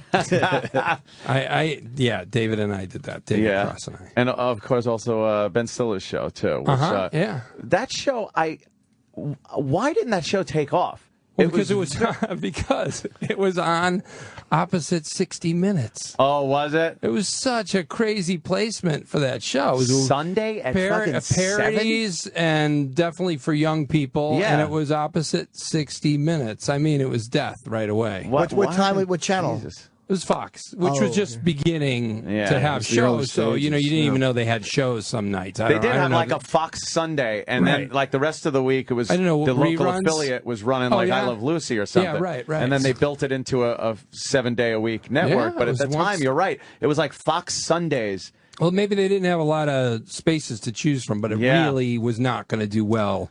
Because, 60 Minutes... They already had, all those people. Their audience was people between 7 and 75, and we had everyone else we could pluck from. Yeah, I remember that just being really a funny show, very cutting edge and comedy that you weren't seeing everywhere else. It was also pretty weird. I mean, people say, I don't know, when people use the word weird for comedy, I think sometimes it means they're boring. Like Mr. Show, I feel like people talk about it like it was weird or whatever, but I don't think it's weird at all. I mean, it's just the things we're making fun of are pretty apparent. If you're watching it, you can that's a parody of this and that he's doing, And then I think the Ben Stiller show was like weirder by far because the pieces were so such a strange mashup, Eddie Munster in whatever, what was it? I can't remember. Cape Fear, and where does that come from? Medieval Cops. I remember that one too. It was cool. Some funny stuff. Yeah. Who else was on that? It was you, obviously Stiller, Janine Garofalo. Janine, Andy Dick. Oh, right. Judd Apatow was the producer. Jeez. Rob Cohen, Jeff Kahn, David Cross wrote for the last 3 episodes. I never talked to him. I just gave him shit. He was in the room pitching, and he was a new writer, right? So he wanted to get something on, and people were pitching these parodies that I hated. These stupid, mix the titles together, and somebody had A Few Good Scouts. And I was like, ugh. And David was like, yeah, you could. He was just trying to cooperate as a new writer. He was like, I finally got a job. I'm making money doing comedy. And he's like, well, you could do this and you could do that. And I think Judd said, well, write it up. And I turned to him and I said, good luck with that. And he remembers that forever. Yeah. How hard is it to write for a show? I've never written for anyone but myself, and SNL is supposed to be a fucking rough environment, a very but I don't know place. what it's like now, because I think people are much nicer now. Yeah. It seems like just the vibe there is much better than it was when I was there and before I was there. When I first got there, I couldn't understand the coldness and the kind of strangeness and intensity of everyone. I mean, I was already intimidated because it's my first job and I'm 25. Huge. And then for people to pile on the intimidation, it was like, what is up here? And I found out that everyone felt that way about the place and previous, cast Everyone members. I've spoken to from SNL has the same story about how just awful it was to work there. Yeah, and they wouldn't go up there. I mean, I heard that Jane Curtin said she'll never set foot on this floor again in her life, Wow.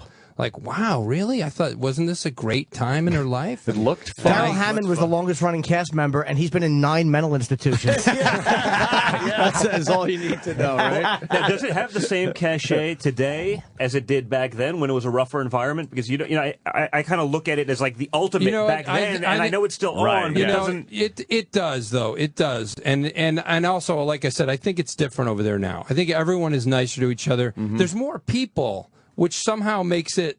There's way more writers. There was 14 when I was there, and now there's 23. So I guess your odds went down to get something on, but everybody's kind of in the same boat. There's so many people up there in the same boat, so they're kinder to each other, it seems. But I think it does, because there's so many venues for comedy, and it's still a premier place. Well, because my question is more from the business side: did the aggressive work environment actually promote sort of a better product than the happy, friendly? I suppose they probably everyone think gets along that nicely. may be true. That may be true. I don't know. There's so many Saturday Night Live alumni that it's and all you guys seem it's like veterans of the Nam. You all have this it's camaraderie. An intense experience. We made it through. Yeah, it is a really intense experience. I totally respect to everyone who went through there. But the other thing is, I don't think people are deluded when they go there now. I'm going to be a movie star. They know I'm going to do this, and it might work, it might not pan out. I'm just going to try to do the best I can with this. So when I was there, people were still showing up going, that's it, I'm done. I'm a billionaire. I'm huge. Was that the Hartman years or no? Yeah. You were there for Phil? Phil, I was there for Phil. He was brilliant. Funny dudes, man. Oh, that was funny great. people. Fucking brilliant. Yeah. Fantastic. Simple Caveman Lawyer. That was one of the great skits of all time. Was Farley as crazy as everyone says? The stories when that come out. When you say crazy, what do you mean? Well, I He's guess a really sweet guy. No, really I super understand sweet that, guy. but there was one story about how he would shit out the window. Yeah, he would do that. That's actually never been verified. Why is that crazy? Let's analyze this. I Where does personally- your shit go? I should explain. Flush it down the toilet. I should explain. I'm a huge fan of Chris Farley, but it's they crazier said to he- shit in your own window, I guess. They said he did. Yes, at least it's out. It would be crazy He if it was on kept the it. He floor. kept it interesting for everyone. Yeah. He I should was, explain. Youthful. He was very. So depressed when he passed, man. Yeah, it was really he had a sad. lot more to give. He sure did, yeah. And he was a good actor too. I did Second City with him. I did the main stage with him, and he did a few scenes that weren't pure comedy scenes. They were kind of dramatic, and he could have done anything. His movie work doesn't show what he could have done, Right. And he just. His performance in Tommy Boy, that was brilliant. Yeah. Brilliant. Really, but way past just being funny. Yeah. It's a real shame because my kids don't really know who he is, and I showed him one or two movies, but he just didn't stick around and do enough to make as the impact he should have made, you know, but he was the best guy ever. I loved him. Everybody who knew him loved him. And and of course you saw it coming for so long. It made it worse because for so many years everyone was trying to help him. And it was weird because there was one party that I went to in LA, and I didn't know he'd be there. And he wasn't drinking, and he was with David Spade, and he wasn't drinking, and he was totally on the ground and doing great. And I thought, oh my God, he's going to make it. I'd never seen him like that. I'd never seen him so in control of himself. And it was like a different person than I'd ever seen. So it made me really happy and to feel like he did it. He made it there. I can't believe this. Because before that, you just see Chris sober after, rehab, but very still, kind of being a childish, kind of being immature, going, I promise. Yeah, I'm going to be good. Yeah, but you kind of go like, you're just saying that to me like I'm your dad. I don't want to hear that. I want to believe it, and I did. I believed it. But I think he had a lot of temptation. There's people who have a certain kind of celebrity where when people see them on the street, they're like, dude, let's party. Yeah. And he had that. Yeah. So the temptation around him was insane and never stopped. And just walking down the street, and people are, this is their one chance to have a beer with Farley. I'm not going to pass that up. I know he's supposed to be sober. Come on. And he's the big fun just this guy, one time. Come on, Chris. Very approachable. It was really sad. That's gonna be a tough way to live. He was How long great after man. that did he die that you said you saw him at that and he I'd seemed say okay? it was about 2 years after that. Okay. So it was a while. Yeah. Wow. There's something about like there's something about like those big fat guys who are like Gleason, John Candy, him, Belushi. They those guys also, those really over the top fucking gut funny fat dudes that are great actors as well. There's different to me than there's a certain physicality they have that like smaller guys don't have that they bring. Like no skinny guy could do what Gleason did. There's something about his largeness. Why is that though? I don't know. It's just the dynamics of how they're made up, and maybe what goes into making them big, loud, brash, funny guys. Yeah. But usually they turn to be fucking like Candy was a really good serious actor when he did it. I'm babbling. Yeah. Farley when he did the Chippendale skit. Oh, like he was actually a pretty good athlete, man. That stuff was amazing. He was absolutely so a dancer. I mean, he could do anything. It was incredible. I'm looking at that. I mean, he was as good as Swayze or whatever it was in there. Yeah. With like an extra 300 pounds. It was a classic, but Breaking Bad, obviously. That's why you're here, Bob. What about that show? What is with that show? I've never seen it. I haven't seen it. I'm embarrassed to say I haven't seen it. I hear it's great. I'm a huge fucking fan. That's great, man. Thanks. I wound up getting... need to swear. Well, that's true. I shouldn't use the blue language. There's no reason to go blue over here, Satellite children. Radio. Yeah, you kind of love it. It's like ham, right? Yeah, it's ham radio. Sometimes we get skip. We get skip and we broadcast to Europe. Yeah, Breaking Bad's awesome. I mean, it really is. And your character came in. Was it the second end of the season? Second season, yeah. End of the second season. Yeah, he had to get in enough trouble where he needed a lawyer. Oh yeah, I guess is why you came in at that point. The character's great. We were talking last night about your office alone is a character. That office is hilarious. Yeah. And God, with the what pillars is it? and Behind it, in God we trust. Constitution, the Constitution behind you, on the wallpaper, the pillars. It's so pompous. Well, it's such a facade. I mean, everything about Saul. When Vince called me to ask me to do it, which is amazing that he asked me to do it. You were in mind when they. Like you were the guy. I guess so. Wow, that's great. Somebody turned it down. Some idiot. Oh, did they ask you to read for it, or they said we'd like you to do it? That's great. I know. Isn't that weird? And I said, so tell me about it. And he goes, well, he's a sleazy lawyer. And I go, great. I can do that. How hard can that be? And then he goes. His name's Saul Goodman, and he blah blah blah. And I go, whoa. I said, I'm not Jewish, my kids are Jewish and my wife is, but I'm not. And he goes, oh, well, he's not Jewish. He's Irish. He made that name up. Yeah. He just wanted to even better. appear Jewish to the homeboys, because it is great. Saul Goodman. Yeah. And I said, that's fantastic. Yeah. Right away. And I right away wanted to do the hair, the mullet, and the comb over mixed together, but also cleaned up as much as possible on the sides. Yeah. And no offense to comb overs. It's a family tradition. I heard that one on no less than millions of occasions. I'm sorry. No. I'd make fun of it myself, but Karma's a bitch, and I figured my genetic propensity towards potential bad hair, I'd rather just not go there. You're lucking out. You got a great head of hair. Right? You really do. I'm doing okay so far. That's why I don't want to tempt fate. I'll leave it alone. Good. So and honestly, Jim, I showed up there. I would not have been surprised if they said Odenkirk. Oh, that wasn't the name. No, go back home. We Wrong didn't want actor. No, I can't believe it. So years later, 2 years into it, I asked Vince. Vince Gilligan writes the show, and he's the mastermind of the show. And there's great writers, amazing writers, but he is the final say, and I think propels it into the place that it is. And I said, so why'd you hire me? Is it because of the Larry Sanders Show? Because there's some similarities between the characters, Saul and Stevie Grant, the agent I played. Yeah. And he goes, no, Mr. Show. So I don't know. I'm not going to touch it. I've done it for 3 years now, and I love it. Great situation, man. I'm just going to keep going.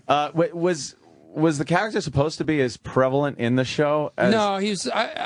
I don't know, because Vince is hard to scrutinize, but he said, initially it was 3 episodes. Wow, really? Yeah. Wow. Like Omar from The Wire was a 6, supposed to be on for 6, and it just worked, and he became the star of the show. That's great. People love the character. The character's so sleazy. He makes wisecracks and stuff. Yeah. And because for him, like all these characters that you've been watching, if you watch Breaking Bad, everybody's got a gun to their head. Yeah. Everybody. Yep. Everybody. The wife of the guy who's making the meth is, scared to death. So he's the one character who wasn't in fear all the time. And he was just making wisecracks. Yeah. It was a big game to him. Yeah. Like, how much money can I make off these idiot meth cookers, these degenerates?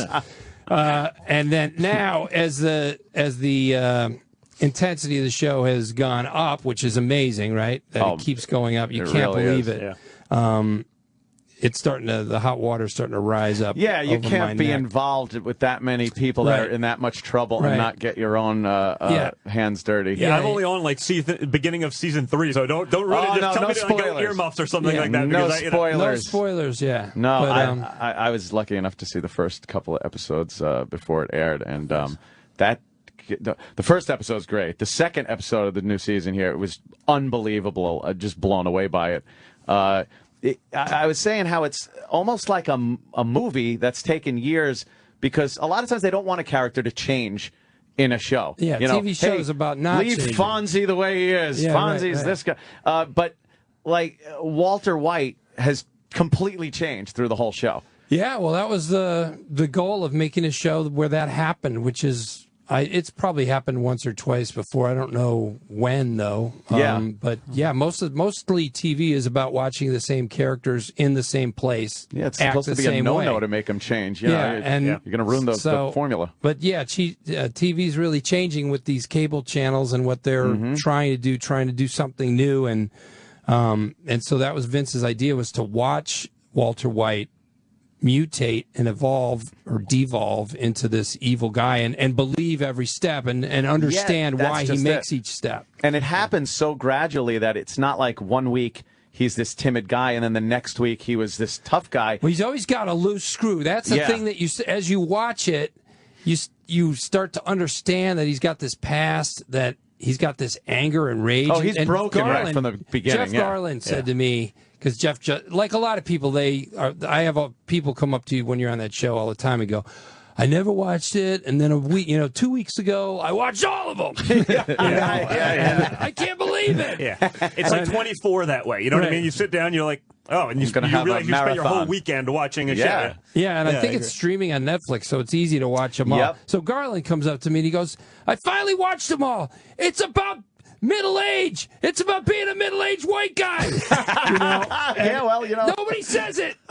It kind of, if you Good look impression. at the character and how Walter White's character and how much rage and resentment he has, I think a lot of 50-year-old white guys are like, yeah, I never got mine. I never got what's coming to me. He was invisible. He was just a science teacher. Yeah, and shit on every corner. Yeah, and then always boom, shit on. And what's really great about your interaction with him in the beginning, you were shitting all over him. I mean, you controlled him like a puppet. Yeah. And then now in the last few episodes that I've seen from this season, boy, does he have you petrified now too? I've seen he's the boss. Yeah. Oh, what he's capable of. Yeah, right. exactly. We had him in recently, and he's fantastic. Brian described it as he said when he came up with the character and how to make it, he said he wanted him to blend in. It was really brilliant. He said, like, I gave him like these bland colors so he blended in, and an impotent mustache. Yeah, and it's all I can think of now is an impotent mustache. Yeah. It's the greatest term. Just sitting over for facial hair. with no purpose whatsoever. Yeah, just nonsense on his face. Yeah. What a smart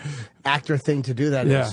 He's great. He's a great actor and a really great guy, and sets the tone for that set. And then the Emmy nominations came out, and 13, right? Crazy, right? A lot. Wow. It's amazing. Amazing. I mean, Giancarlo Esposito is such a great actor, and he's plays Gus, and he's nominated, and Anna Gunn is nominated this year. She's so great as Skylar, and this year she's amazing what's coming up. Yeah. So she looks petrified too, which is great. Like, she's in such a spot. That first episode of this year, I don't want to wreck it for you. No, but I'll go earmuffs, That line, right at the end, right? I forgive you. Yes. And that was crazy. And she's like, why? Her face is brilliant because she's just, you could hear her going, what? You forgive me? Oh, man. Everyone's just petrified. It's fantastic. Yeah. It's a moment where you're like, I don't know if I wanted to see. You didn't need to have a camera in there then when they said that, did you? Did you need to show us that? And it's also a credit to the show that a lot of people, when it first came out, weren't watching it. I mean, this is built up steam where people are going back and getting those first couple of seasons and blasting through them, trying to catch up before the spoilers come out. I can't believe I get to be on it. It blows me away, and it's an amazing project. I bet you get recognized a lot from this, or more so from this than anything I've done. I've been doing comedy. Stiller Show, Mr. Show, and all kinds of little videos because I'm always making stuff with friends in LA. Funny or Die. Funny or Die stuff. And, but I've done so much. But this is obviously the biggest thing by far, in a way, that I've done. Yeah. Do you have any clue of where the storyline's going to go? I'm not even going to ask you what happens, but I'm just curious if you know. I won't make it outside the studio. Well, that's true. We might have to beat it out of you. It is a darker season this season, as you can see, and but there's some amazing, mind-blowing stuff that happens. That when I read it, you read the scripts. When I get the scripts, you read it. It's just like watching it. You're like, no, you're kidding me. I mean, I call them up and say, how are you going to do that? That's got to be fun. It is fun, and then you want to forget it right away because you want to watch it again and sort of see it for the first time. Do you get the whole script? You don't just get your at the sides? end. The last couple episodes of the season, they black it out like a government document. CIA document. Right? Yeah, they do because script almost got out like 2 years ago. I don't know how, but they, so they don't want to. They don't trust you guys at all. Ruin it for everyone. Right.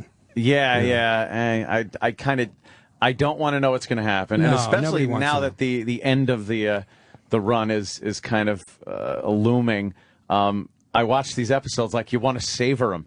They end, and you're like, shit, there's another one gone. Yeah, I definitely say, because I watch it mostly on like an iPad when I travel. I save them all up, and so it's like, man, there's 2 more shows in the season. It's like, do I watch it now and try to grab it all in, or do I wait 2 weeks and just try to get something more out of it and watch something else to break it up? And I totally get people who go, I can't. I have to wait till the end of the season and watch them all. I can't. I can't suffer through the week. I watch them, and when I ever watch anything, I watch it fast because of again, spoilers and the amount on Twitter. These pricks. Yeah, they'll ruin anything on Twitter. So you got to get it out quick. Whenever I'm doing something like that, having one of these marathons of a show that I haven't caught up on, I never say on the air that I'm watching it. Oh, because speaking of these which, sons of don't tell me bitches- what happens on Big Ange. Oh, damn! This No, week. don't spoil Big Ange. I'll get right now. I'm on season 2 of Laverne and Shirley, and I want to know what happens.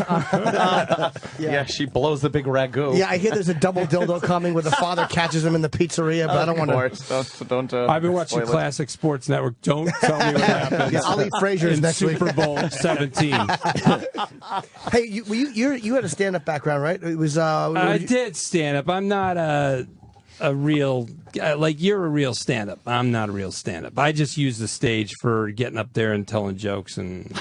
But you did Second City. I mean, that's, no, but he does it for a living, and I'm not in real he estate. fights. I just build buildings. Jim fights with an audience. See, I don't do that. If they don't like me, I go, well, okay, I got to go.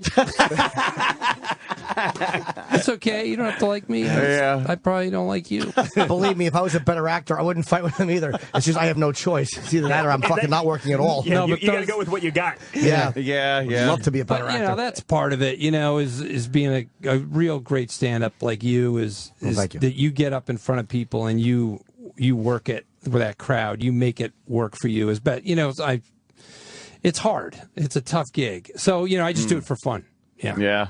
Yeah. But I did it during the comedy boom when I was starting out because I always loved sketch comedy. That's always what I wanted to do. Mm-hmm. And but you could, if you could write some jokes, you could Get up there and make tell some them. money. Yeah. Remember how crazy that was? I mean, I don't know if Jim, you came kind of 1990, I started, and I got my first paid gig like April of '91. I was on the tail end of the boom when it was Right. kind of bottlenecking a little bit. And Would a you lot bamboozle of for that paying Okay, gig? all right. I was. Dennis Ross and Jim Florentine. Oh, okay. Yeah, my first paid gig. Yeah. Wow, damn. Yeah, 91. It was fucking Because awful. I do remember when, I mean, there were, on any Friday and Saturday night, crazy. there were so many comedy shows on television. Just, they couldn't find enough clubs to pop a camera on in front of that brick wall I and know. just It was nuts. comic after In comic. Chicago, it was like it was like there were 2 clubs, and then 2 years later there were like 12. Yeah. Like you know these chains, they would open chains of them. Like Of- Zanies right, had like right, 3 yeah. locations, and One of those funny, just closed, too. The Zanies in they closed Vernon Hills like 2 of them. Yeah. And quantity did not mean quality. No, either. it didn't. Wow. No. And every disco had used to be disco, had a comedy night. Comedy but, you know, night, you could pick up $50 and it's better than waiting tables. That hurt a lot of comics, too, though. Like, a lot of guys who might have been much funnier start headlining before they were ready because there was so many headliner spots available. And then in 1993, 94, 95, they weren't good at writing material, so they were doing the same shit. Yeah. A lot of those guys have been phased out and probably would have been better acts if they had been forced to They had to just fucking work their way fill through the it. clubs up. Yeah. Trying to fill up so many goddamn comedy It was clubs. so crazy. Yeah, it was nuts back then. You can't do it like, you can't just, it's not like opening a disco where you just play the top songs and everyone can play them. You need to get these guys to show up and have material. Entertain a So crowd. it was really some lame comedy. I find sketch to be harder because, like, I've never seen Second City live. Excuse me, but I've gone to UCB and when Amy Poehler went in one night, and what a masterful improver she is. She's fucking brilliant at it. And it's like improv is either really, really horrendous or it's fucking art. I Well, mean, you know, if you're going to do it good, the people who do it well, they do it all the time. You know, they get their head into this space. I've seen some great improvisation. I'm not a great improviser. I've done it, but I've seen some great stuff. And UCB guys are the top notch people. Some of the people who do like Ass Cat and stuff. You know, like Besser and Amy Poehler and Matt Walsh. But then you're right. A lot of improv is terrible. But sketch to me, he was writing sketches and then putting them up and I coming up love with that Monty idea Python and early Saturday Night Live and Second City TV. Those were the things. Oh, that, you guys were. I'm sorry. Were you guys more improv or sketch? Were you doing improv too? Or mostly? I did improv because that's where you do it in the same place where you would do a sketch show. But I was always more for let's go write this and try to make it good. And improvisation to me was a way to get there. But I always was skeptical of improv and still am a little. Yeah. I mean, when they're really good at it, when people do it 2 times a week for 3 years or more, some people do, they get to this place where their head is just, they're making connections. The Groundlings is amazing too in LA. The alumni groundlings, the guys who've been just doing it for years, and that can be mind blowing because everything ties up and it's funny. And how did you do that? It's hard to grasp. Yeah, but but a lot of improv is just people being clever on stage and being scared, and everyone laughs because they're all worried for you. It's just weird. Yes. So we'll get together and we'll worry. And then if anybody says anything remotely clever, we'll all be thrilled. Very hard. Laughing at the cleverness instead of like maybe sometimes it would deserve a nod, but it gets a laugh. Right. I still find it scary because I just know I would find crutches and just lean on them constantly. I knew it's very difficult to do. Well, stand up is a scary thing. Chips Both the chips. Yeah, chips are great Stand-up example. seems petrifying to me. Stand-up is a scary thing because of the audience, though. I mean, you get some really rough audiences in stand-up. Yeah, but you can attack them. You can't attack the camera guy or the fucking writers when you're bombing in a scene.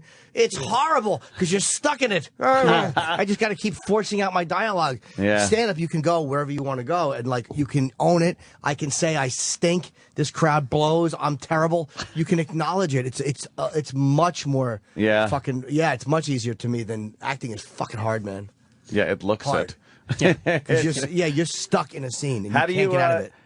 How did you feel when you got this part? Is this like your first really dramatic kind of? Even though there's a comedic element to it, is this really your first kind of dramatic role? Yeah, I guess so. Yeah, I mean, did you have any reservations about things. No. The only thing about it is, in comedy, comedy is back and forth. You say two lines, and the other person says two lines, and in this, my character is a kind of a motor mouth, and he runs off, and so I have these long monologues, and I wasn't going to memorize it because I was used to comedy scripts, and you get the blue pages, which is the rewrite, like 3 days before you go shoot it, right? And anything long in comedy gets cut down to 2 lines. Right. Yeah, I can't help you today. Here's the door. and so I didn't memorize it because I was like, well, they're going to shorten this. Essentially what my character's saying here is, I can help you. So I'll just say that. No, verbatim, right? Yeah, they changed like a date. They changed like the word Tuesday to Wednesday. And that was it. And everything else you've memorized. So that was kind of strange. It's such long things, but long passages. But then as I studied them, I started to really get the characters, like how his mind works. And so there was something going on in there. And it's new. It's a challenge for me. And I'm really enjoying it, and yes, it's you can tell it different. comes off very well. I mean, I couldn't imagine anybody else doing that part. You've really owned it as an actor, definitely. Well, thanks. Yeah, I'm lucky. Is there anything hard for you? I always ask this to guys who are good actors. Like, what's hard for you to play? Like, is there like one that's like that emotion is hard, or that type of a scene is difficult? I don't think I could cry. So some actors can cry. It's nuts. I did a movie called Melvin Goes to Dinner, and it's Annabelle Gurwitch is in it, and she had a scene where she cried, and she just cries. Yeah. And every time you do it, tears come. How do you do that? Flowing out of her eyes. A lot of actors can't put the tears out. Like you'll see them, like they do the crying face, but like your face is dry. They just do that. They just wince. It's like your face is dry. Who cries with a dry face? She just cried. Yeah. Like, what is that? How do you do that? She's like, oh, it's acting. No, I think that's something screwy in the head. Yeah, that's I think there's something that you're always on the brink of crying. Yeah. You're constantly on the brink of crying. If she thinks her boyfriend's not listening during a discussion, that fucking comes out. Always starts there. crying. Yeah, she's always got to hold it back. Yeah, so I don't think I could do that. But otherwise, I think it's a woman thing. Yeah, I think they have the ability easier. to do that much easier than men. Yeah, perhaps. I don't know. I've seen guy crying in movies and TV shows. Some it's pretty people. amazing. Demi Moore has a great teardrop. Denzel. That won him the Oscar in Glory. It's like, he's just standing there getting whipped, and the fucking tear just drops. I think the single tear on the not crying face has more Oh, my impact God, than yeah. the goofy cry face. Yeah. Like to me, more just stood there and one tear in Ghost just fell out of her eyeball. You're like, holy shit, that's fucking How you amazing. do that? Yeah. Well, sometimes you do that with mentholatum. Yeah, you know about that? They put the fan with the menthol in your face. They blow in your eye through one of those menthol inhalers. Yeah. You know. Oh shit! And then just before they say action, and somebody blows through that into your eye for like 10 seconds, and then gets out of the frame, and then tears. Yeah, come you out. just But start that's different. yeah, I can do blubbering. that. I could react to an injury. That's what you're doing. Yeah. Just I'm injured here. This is painful. Yeah, I don't know, but I really think that one Denzel Washington. Oh, he did it in X too. When he met Elijah Muhammad, he fucking dropped a couple of tears, and it's really intense because like there was no blubbering lead up to it. It was a deadpan face, and then whap, there was no indication. Amazing. Where I believe me, that's how I would ruin it. I would go like, "Get me a tissue." Like I would really fucking let the audience know it was coming. Cut. You're not supposed to say tears coming and look in the front camera. It's Jim Cut Norton. Yeah, 50 take idiot. I tend to do better as the takes go on. Like Louis fun to shoot with because he works like a comic. But some guys are better in the first. What do you mean he works like a comic? Does he? He's okay with fucking around a little bit, like a stand-up, like because he's in charge. So whatever you like, he'll go. All right, let's just do it, and then like we'll play with a line a little bit, or I'll add something, or he'll add something. He's fine doing that as a stand-up. Right. No, I don't change anything. By the way, people, because I've done so much comedy and because Saul Goodman is funny, they say, so do you improvise a lot of that? And I don't improvise anything. It's all written. Not a single and, word, no. That's even more impressive. Don't stray. God, I really learn it verbatim. Yeah. And do it verbatim. Well, the writing is so good on that show. You know, it's kind of fun to do that too because that's where you really go. So how do I get from this thought to this thought? And it's like it's neat to do something new. I mean, I'm 50 this year, and you know, people don't often let you do something very different from what you've done. When you get older, so it's cool to have this opportunity. I'm enjoying it. Yeah, it's also, you know, obviously it's being written, but you have to deliver the lines, and you can't just do it deadpan straight face. You know, there's inflections and facial expressions and body movements, and you do play a great sleazy lawyer. I just dig through it and ask kind of follow his train of thought and ask myself what he's thinking about. And one thing I also do is, Robert Evans, the famous film producer. Yeah. The Kid Stays in the Picture. Great book, and the best book on tape ever. Book on tape, really? Kid Stays in the Picture. Book on tape. Oh, it's so awesome because he's got this incredible. You know Robert Evans, right? Yeah, I know the and he's got this. He's got this crazy, like up and down to his voice, and he's always saying, "Did I do the right thing? No." Would I do it again? In a heartbeat. It's like a sing-song thing, and the pacing changes up, and he's just really fun to listen to. Yeah. So I always do all my lines as him a couple times before I go out there. Oh, wow. Just because he's able to do like a monologue, and you want to hear the whole thing, and he puts like, do I think that's a smart move? Not in a million years. And it's just this crazy rhythmy thing, and I think it maybe helps me to be more entertaining in those long texts. I've heard they tell us we have to wrap up. I guess I don't know if you have other press. Well, we got a special we're running. Oh, we do. Yeah, your comical Oh, content. when does that start? Right now, okay. Really, to be honest with you. Hey, do you know Fred Willard at all? I do know Fred.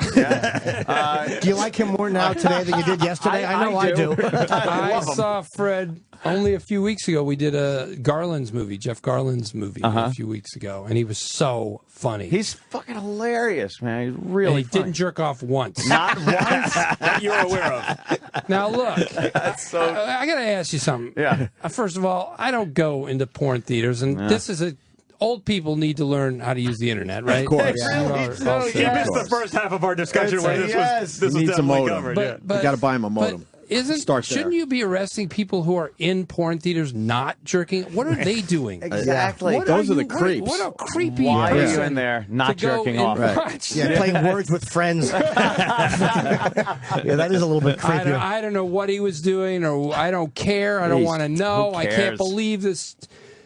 People are talking about this in this day and age. He's And hilarious. PBS fired him, those shitheads. Even if he was jacking off, he's not fucking in the right place. He's doing it in the right place. Yeah. It's a good citizen. That's what you should do in the right place. It's home in front of your PBS computer, is by the way. limping along, selling weird old combinations of the old TV shows. So weird, PBS. What the? And they get this brilliantly funny dude, this relevant guy who's been in so many great things. Yep. And they shit can him because he behaves like an adult in an adult establishment. If it happened, even. If it even He's saying happened, it didn't happen. yeah. So I'm hoping for his sake it actually didn't, just because I'm sure he's embarrassed. Well, I don't care either way. I don't want to hear any more about it. It's just so.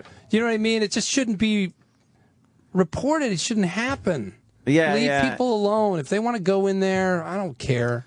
Yeah, I'm sure, back in the old day, well, it's, the new 24-hour news cycle. It's, I'm sure Clark Gable maybe at some point wanted to spank one out in a movie theater, and they left him alone. Oh, my God. They didn't even news bother today with is a little different, man. There's so much Nowadays, stuff that's irrelevant to real news. You got to fill it up, Fill I up that remember news. one time jerking off in a porn theater on my way home from a gig. I was, this is way back when they existed on Route 130. Yeah. And you'd always have to sit in a corner away from everybody because guys sit together when they want to fuck around. But I would always be off to myself. And I remember just you could kind of see in the upper corner, a bunch of guys were lining up in front of some dude who was blowing everybody. And I had to leave. That was the first time I was where poppers were used. So Really? I saw the guys breathing, and I'm like, this is too fucking, even for me, it was too creepy. Too David Like Lynch. a movie, right? Yeah. Because I didn't want to be watched jerking off. Yeah, no, I believe me, I'm a hero when I walk into those places. I fucking sachey in, and all eyes are on me. So I left. Yeah, I'm dishy. Well, how about the fact that at his age, he's just going to town. Yeah, it's good to know. It's good to know. You still have those urges. That's fantastic, and he was in the right place for an older guy. I mean, he obviously, he's got to learn that you can stay home and do that. So now. maybe he lost PBS. Maybe he'll get pick up some some fucking pay-per-view. Hard-on medication for old people. Exactly, the Postivac. I love the guy. Yeah, it shouldn't. He's fucking hilarious. It doesn't change a thing. Guy's given us years of great entertainment. Leave him alone. Let him do what he wants. I just wanted to know if you knew him and were familiar with He's the a great man. story. Real Yes, sweet guy. And so are you, Bob. Wow, thanks for coming. Well, I don't thanks know, for having but me, guys. Thanks Breaking for Bad coming Sunday at 10 p.m. on AMC. Great show. Yeah. I definitely suggest you catch up very quickly and then watch Sunday's episode. And are you Are you active on Twitter? It's Mr. Bob Odenkirk. I'm not that active on Twitter, but I think you have 3 tweets, sir. Yeah, I know. I don't know what. I'm not going to be involved like you are. A little guy. I'm just going to tell people when I have something on TV or whatever. And just so you know, our gig, Opie and Anthony, we're live in Chicago. The show Friday, August 10th at 115 Bourbon Street. We'll be there in the afternoon. And I'm doing a gig the next night, Saturday the 11th.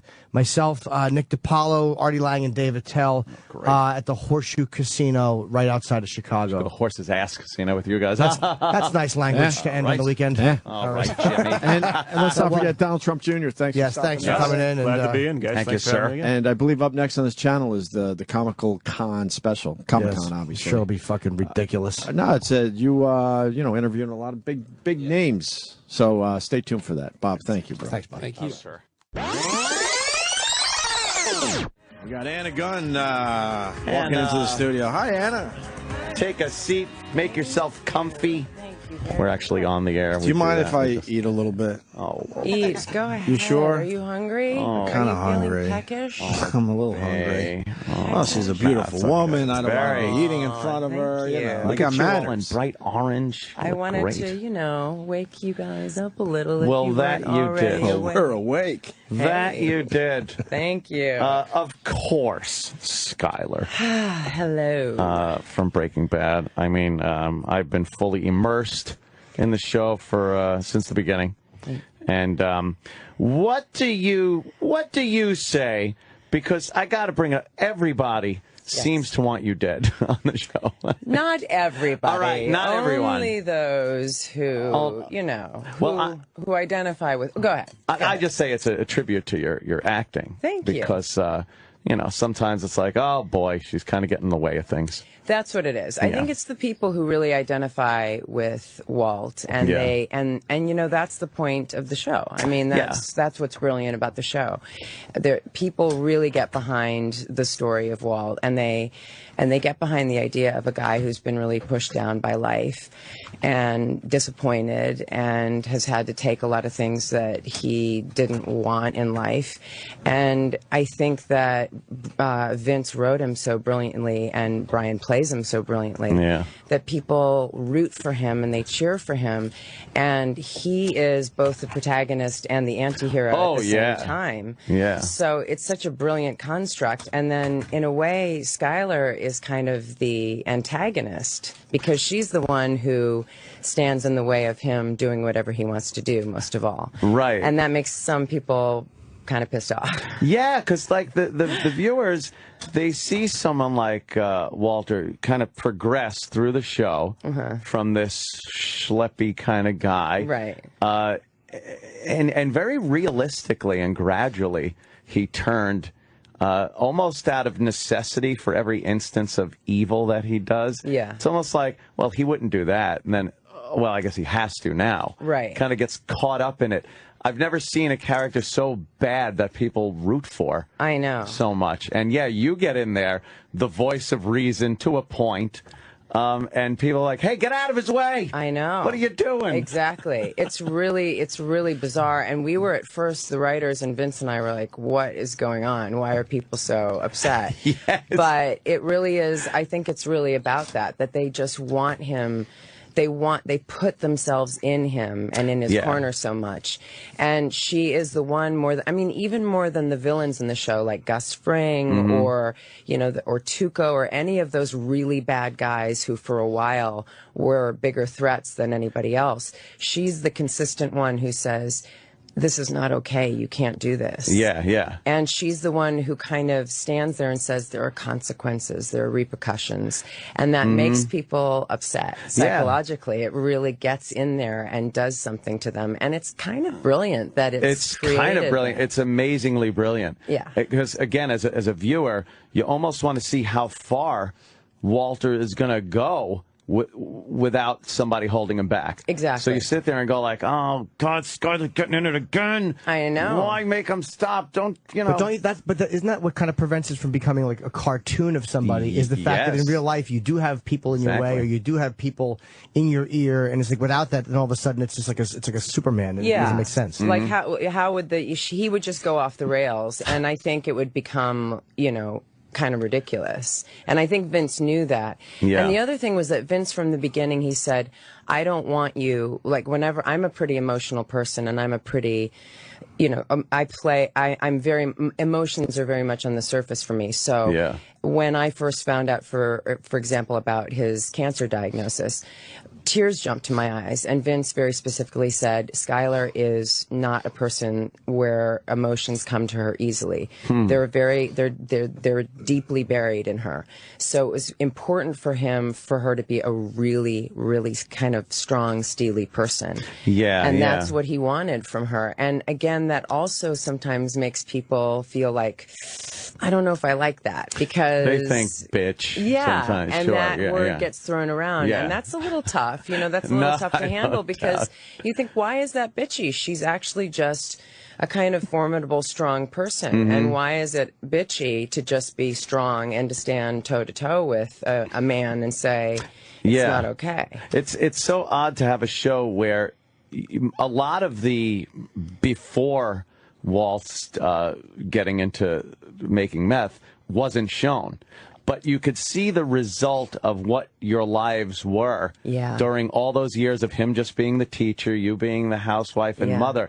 And you could see, without even having to show it, what it produced and set it up so we could get into the unbelievable craziness of what happened. Did you have a backstory that you had to kind of, here's what your life was? Yeah, I mean, Brian and I talked a lot about it because there wasn't much there, but we really kind of created this idea of what drew these people together. And certainly we felt a real attraction and a love between them, but we thought the thing that probably was the biggest attraction between them was their intellect. Mm-hmm. I think Skylar is as smart as Walt, as intellectually smart as he is. She is his equal in that. Right. And it's also both. It's their downfall as human beings, really. I mean, they think they're kind of smarter than everybody else. Than everyone else. Well, so that's why, in a way, as the show goes on, they become almost like the Macbeths in a way, because they think that they can outsmart everybody else. They think they can create these lies and these And to scenarios. a point, they have been. Obviously things change with the last half of the last season coming up. This is it, obviously. I was so lucky. I got an advanced copy of the first episode of this. I loved it. Don't worry, no spoilers, people. It was nice of you to put it online, too. Yeah, right. People were saying that. They're like, come on, put that up online. I'm like, you don't think I want another one maybe at some point? Exactly. Be like, here's another one. I am not saying anything or doing. But it is totally in line with everything that the magnificence that's been the show up till now. The beginning kind of showing you a little advanced view of things, because they've done that before in the past, and then the way Walter, the character Walter, can explain something to somebody in a way that is so soft and yet just punches you in the face. Exactly. And obviously you know what scene I'm talking about. It's just because he pulled those shenanigans with you in one episode. Yeah, he did. Where it's like, hey, you best know who you're talking to, kind of a thing. Exactly. When he does that thing where he's talking to you and you're drawn into him. And you think, oh, okay, he's really saying something sincere. Yeah, he's going to apologize, or he's going to show any regret, and it's pretty much a threat. It's because an amazing. You're starting to lean into him, thinking, oh my gosh, he's so sincere, and then all of a sudden he turns it, and he does that thing, with his eyes when he gets all Heisenbergian. Where he suddenly does this. He gets Heisenbergian. And he does that little thing with his eyes where all of a sudden, and even acting with him, because, obviously I know Brian really well, and he's a great guy, and he's funny and sweet and lovely, but all of a sudden he does this thing where his eyes just narrow and they get hard, and even acting with him is a little bit like, I'm going to back up a little bit. I'm just going to take a little step back. He is an amazing actor. To pull this role off also. And we've had him in before, and I was talking to him about how it's so odd to see a little bit. He denied it, but you could see it when he's kind of, because there are parts that are actually funny in the show. Oh, yeah. And it's almost part of that Malcolm in the Middle dad. A little bit of that comes through. Absolutely. At times. And I think I don't know him, but I would assume he's kind of like that in real life. He is. He seems to have a very good sense of humor. He's got a great sense of humor. And those long, intense scenes that we had to do together, those are pretty rough to keep up for 12 hours a day. So there was a lot of laughing and pranks and I wouldn't doubt it. Jokes. And you were both in Seinfeld. We were both in Seinfeld. We were. We have that. Dr. Watley. And, exactly. And you were in the one with the glasses, George's glasses. I was. He had the wrong glasses and insisted that it was Jerry's cousin. That's right. Kissing somebody. And it turned out to be the policewoman kissing her horse. Exactly. Okay. He kept saying, but my cousin looks like a horse. It was the best. Oh, it was fantastic. I watch the show all the time. So anybody that's on Seinfeld, I'm just like, it's the fantastic. How do you feel with the show ending? That's gotta suck. It's really bittersweet. I mean, this we wrapped in late March, and we all had a good cry, but we knew that we were going to have this kind of farewell tour in a way, and so we knew we were going to have all this time to spend together. But now that this is actually coming to an end, We've had some panels. We had a New York Times panel last night, and we all kind of started tearing up and a little bit of crying in public now, because it really is coming to an end, and we know that this time together is truly coming to an end, and that's hard because this has been the luckiest job of all of our careers. We know that, and it's fantastic that you could take, I guess, 5 seasons. Yeah. What it ends up being. Yeah. And stop it where people want more. Yeah. Obviously, people want this to continue, but to make that commitment to no, this is what it is it's brave. It's very brave. It's brave. Because obviously you could milk a show until there's nothing left. They do it all the time. Right. Yeah.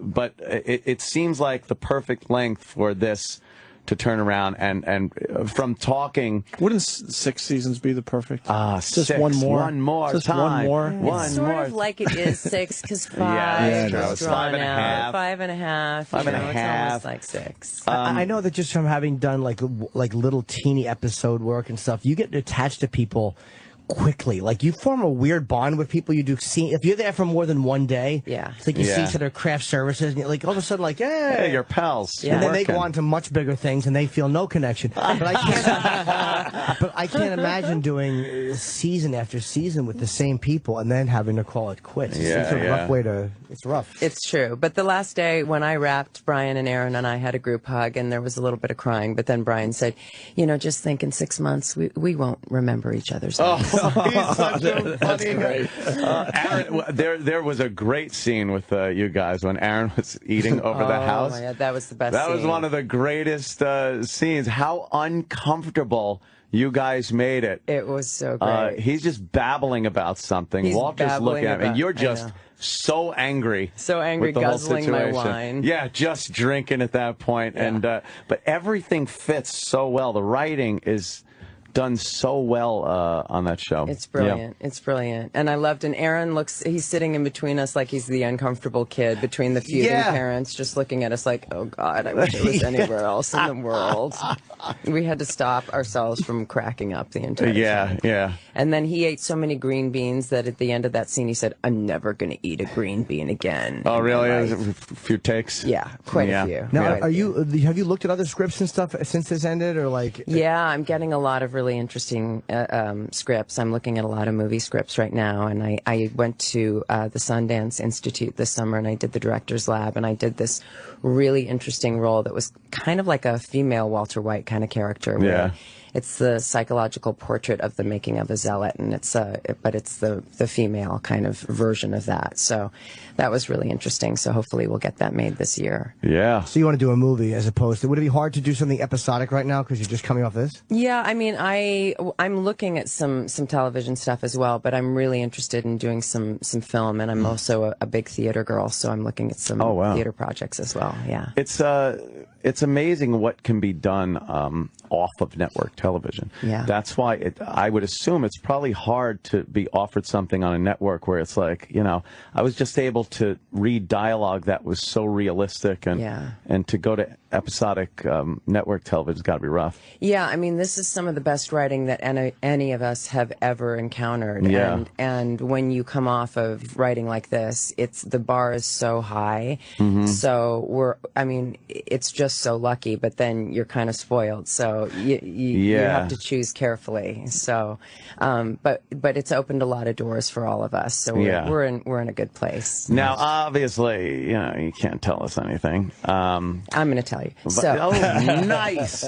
All of a sudden, Vince Gilligan comes in and tackles You will me. be quiet. Yes. Would there be any even possibility there could later be a reunion of sorts? I think that's possible for sure. I mean, it depends on Get the blogs on the phone. what happens And in who's still the living. last day. Yeah, Yes, exactly. Who's still standing and all that. But there is talk about the Saul Goodman spinoff. So yes, who is another just amazing, great character. amazing, little comic relief in there. Yeah, he's good. And by the way, He was in a Seinfeld episode. He was another Seinfeldian.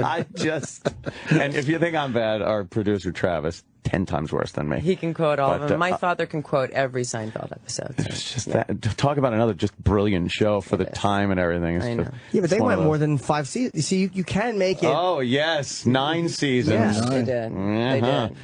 Well, I guess with a comedy, it's a little bit easier than with an actual drama with a real story. Yeah, you just keep going. You don't have to worry. I thought the scene, the episode where Jerry becomes a meth dealer was great. It was. Maybe that all of you would be could interesting. Maybe you guys could all do something together as a cast, but just a totally different story. Oh my! Could you imagine? You know what? Somebody said that at the New York Times thing. They said, seeing you all sitting up there, it's a shame to see you, Like maybe you're a hat distributor, and Brian owns a hat store, and you guys work on trying to get the hats for certain prices. That's terrible. That's a great idea. What a waste of resources. I've always wanted to be a hat.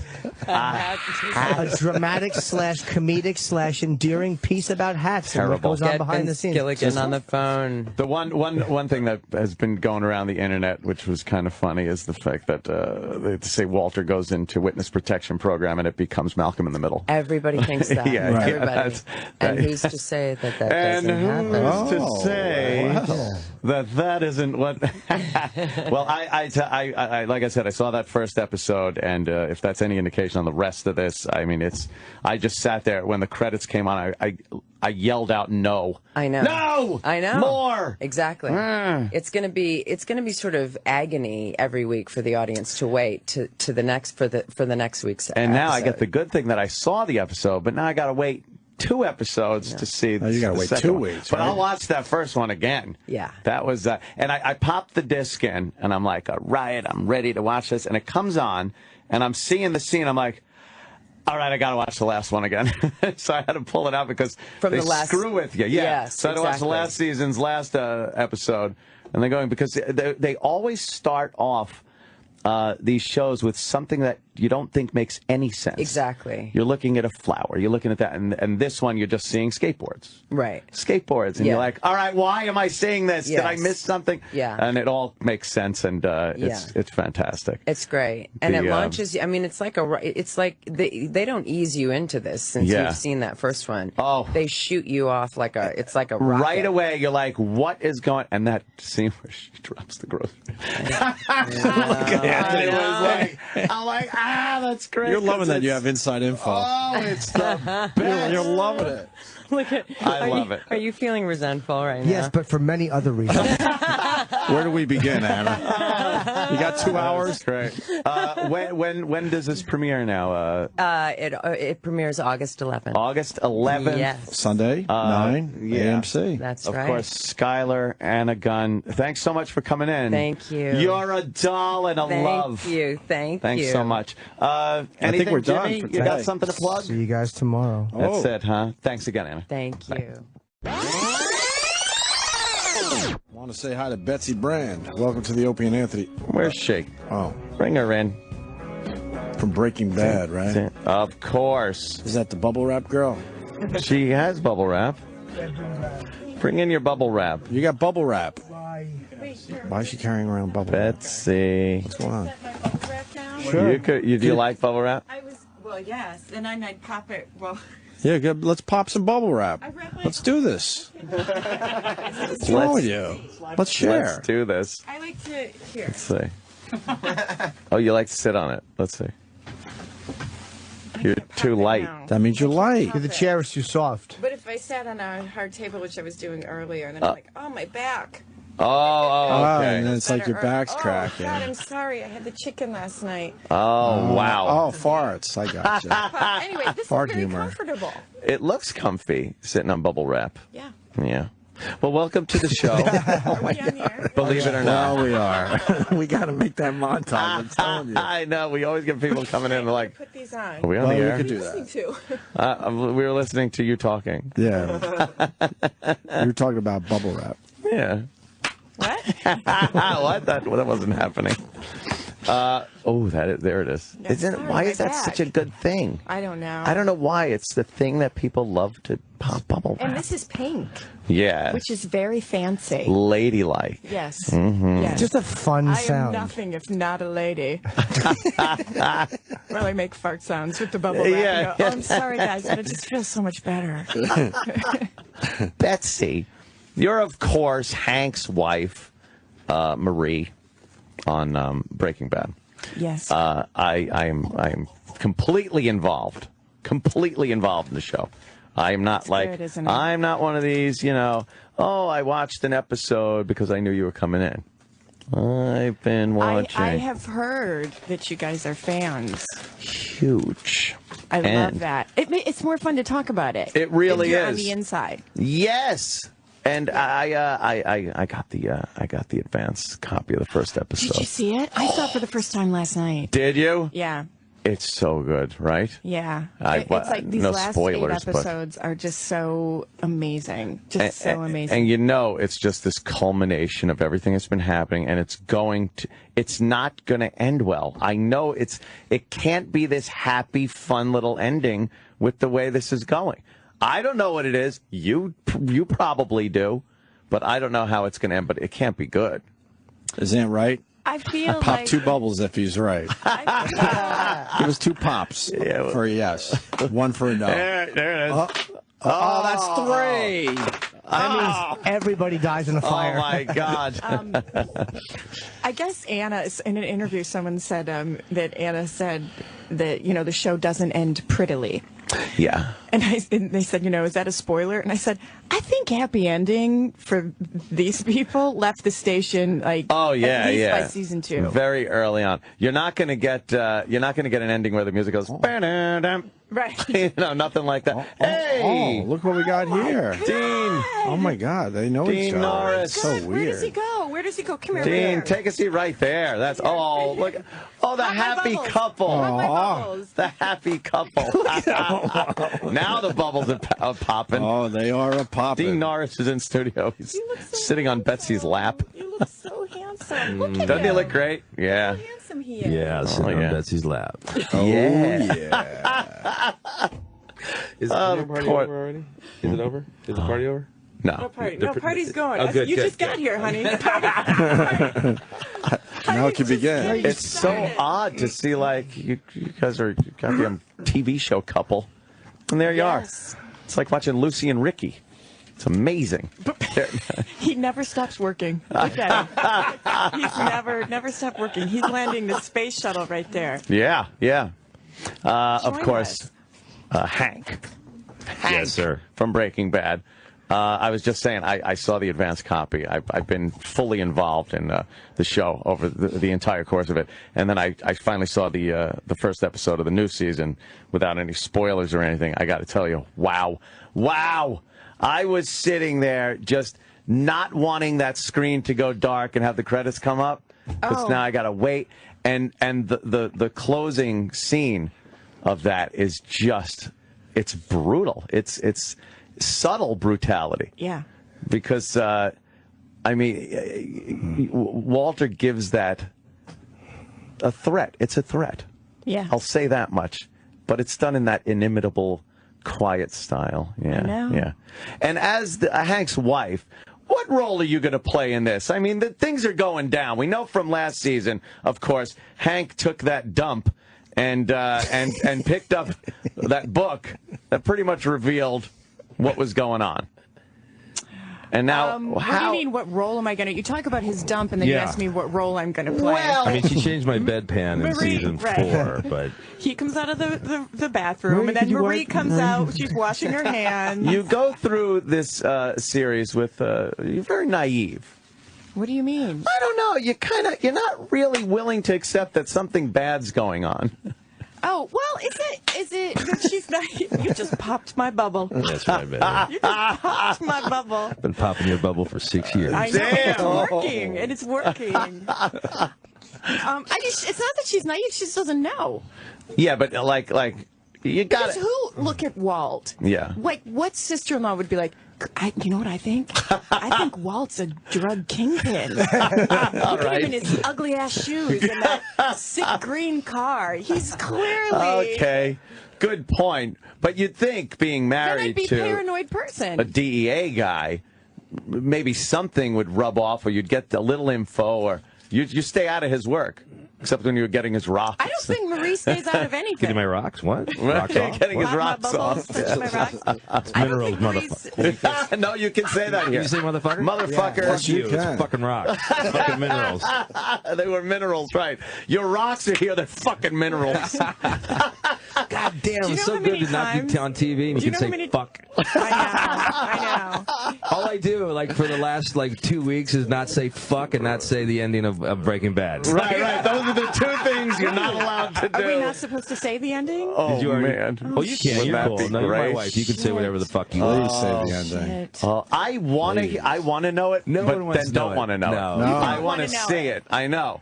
I want to see it happen. You don't want to know it. No. Do you know it? No. Sometimes you Of course guys don't know it. Oh, yeah, we know. Oh, yeah, it. no, we You know. know All it. right. Sometimes you guys come in here from a series and you don't know for sure. What are they on? What are they, meth? They know. It's This is it. This is the end, and this. It has to be a little. It has to be a little emotional, right? Oh, man, seriously. Yeah. Especially this week. Sorry. What? Yeah. You I have know. some? Could didn't you ask get for me a coffee, anything. Dean? Could you order me a coffee? Dean got one. Straight up. Huh? That's straight up. That's how I do my I'm liquor, good, baby. I'm good. Yeah. I'm good. You sure you good? Yeah, I had a cup of coffee this morning. I did. Some chocolate with my real husband. Oh, damn. I didn't say that to be mean, but it You sounded got- mean, and I didn't mean it. That's You really know I'm mean. married in real life. Oh, off man. the show. You know that, right? This is ruining everything. I'm so ruining sorry. everything. I feel Yeah. like I need to tell you. I'm so sorry. It's a little late, isn't it? Hey, but I'm always thinking. But I'm always thinking about you, baby. You're who I really love. When you play a couple, is there any real attraction there? It's got to be difficult to not feel something if you're playing a married couple. I feel absolutely nothing. Not me. I feel it all. It's a job. They go cut. I run. I feel it all. No, I miss you so much. In all seriousness, I miss you so much. it was such an amazing thing to have Betsy Brandt play my wife. More than I can tell you. She just added so much. Her inner humanity comes out in the role, and it's such a great thing because I think it was such a big part of Hank's his own morality. It stemmed. If he wasn't married, he would have broke bad a long time ago. I feel, and I feel like having Betsy play Marie just. It'll always be just an amazing part of, for me, a memory of the show, because she brought all that to it, and it was oh man, just You're gonna awesome. make me cry Oh again. shush.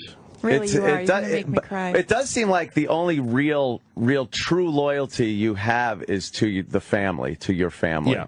And that pretty much holds you from probably, going the way of Walter. Going really bad, and he kind of would just think back. At least I did as a character, would always, in the kind of crucial moments, and there are some more crucial moments coming up. Oh, damn it. Would always just think back to my wife, and go, all right, that's why I got to be strong, and that's why I got to be the good guy, and go from there. I love that's these true. two. I love being a part of this couple. Yeah.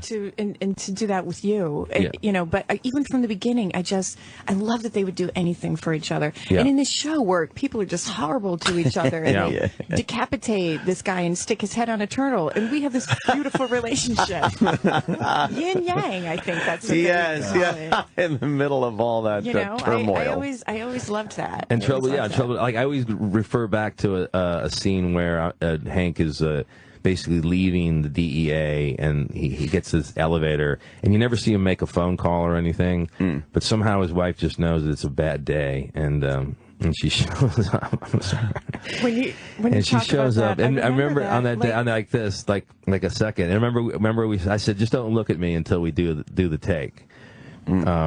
It was the only time I said some crazy method acting like that. But I did, because it was such an emotional moment, and I just couldn't. But as soon as I looked at her, it was just tears. Just because you know, it's like the worst day, and he's like, "Fuck!" And then the elevator opens, and it's his wife. You know. Yeah. Wow, that is. And it didn't. You know how hard it was for me in that moment not to cry. And I remember asking Frida, who did our makeup at the time, I said, "Did we get it? Did we get it? Did they tell you we got it?" And they said yes. And then I just sobbed. Oh, which I did a lot on the show because Marie doesn't go and cry. And also, I think in that moment she just wouldn't. She's like, "No, this is all about you, baby." Oh, yeah. You know, it's not about me. You know, it's not about me crying, and it's about me being there for you. Yeah, I know. Awesome. Wow, that's getting really deep into your character when you're on set like that.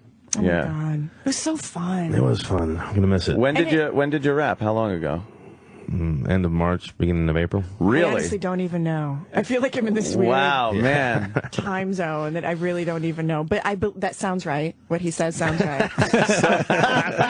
So you've been doing press and stuff, and then I guess that's kind of wow. And then you're done. It's crazy. It's kind of hitting me now this week. Like when we wrapped, I had to go to another job, and so did you. So it was less. I don't know. I was. You were kind of emotional about it, but it wasn't. This week though, it's like this kind of final victory tour, you know. And it's like, wait a minute, I'm not going to see these. I thought I was doing better with it than I am. Now that I'm like, wow, last premiere. Wait, what do you mean last? Yeah. That's not coming back. Yeah, we can fake it though. We can just make up. I asked him. We'll just show it again. I told AMC last night. I said, if you bankroll it, I'll shoot 3 more. That's it, We'll show up and do the work. I'll do it. 3 more. I'll do it. I know. I'll do it for free. Who wouldn't? Who wouldn't? That's what I said. As long as they bankroll it, and I think we'll show up. A kind of a goofy spin-off where you're almost like the new Ropers. That way, you go from that. I get to wear a caftan. Yes. I'm in. I love that. I love that. Oh, I'm sorry. You're already on another sitcom. My bad. Ah, that's right. I'm sorry, you're stuck in a bubble. That's a dumb motherfucker.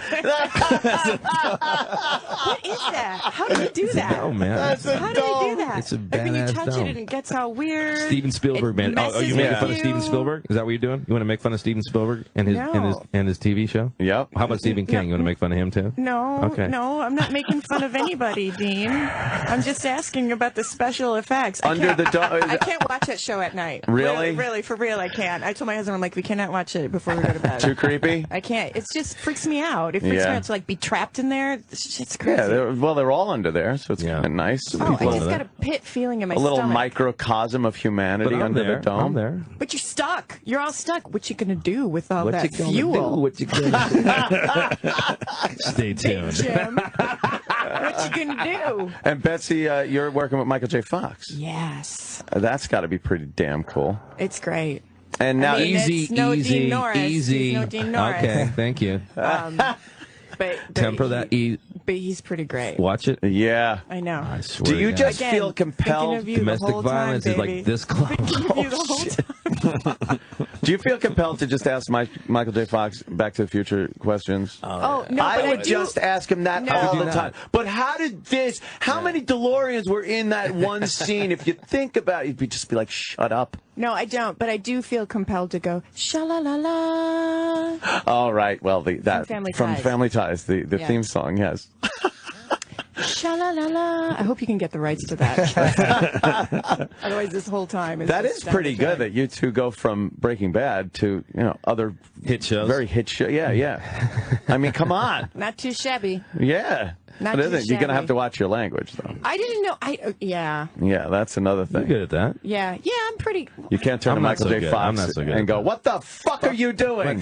Like, oh man. That is usually how I talk to people. I think you confused me with my friend Dean Norris. Are you normally more reserved or a little potty mouth? Oh no, I'm a potty mouth, but Are ya? I try and keep it in check with my children.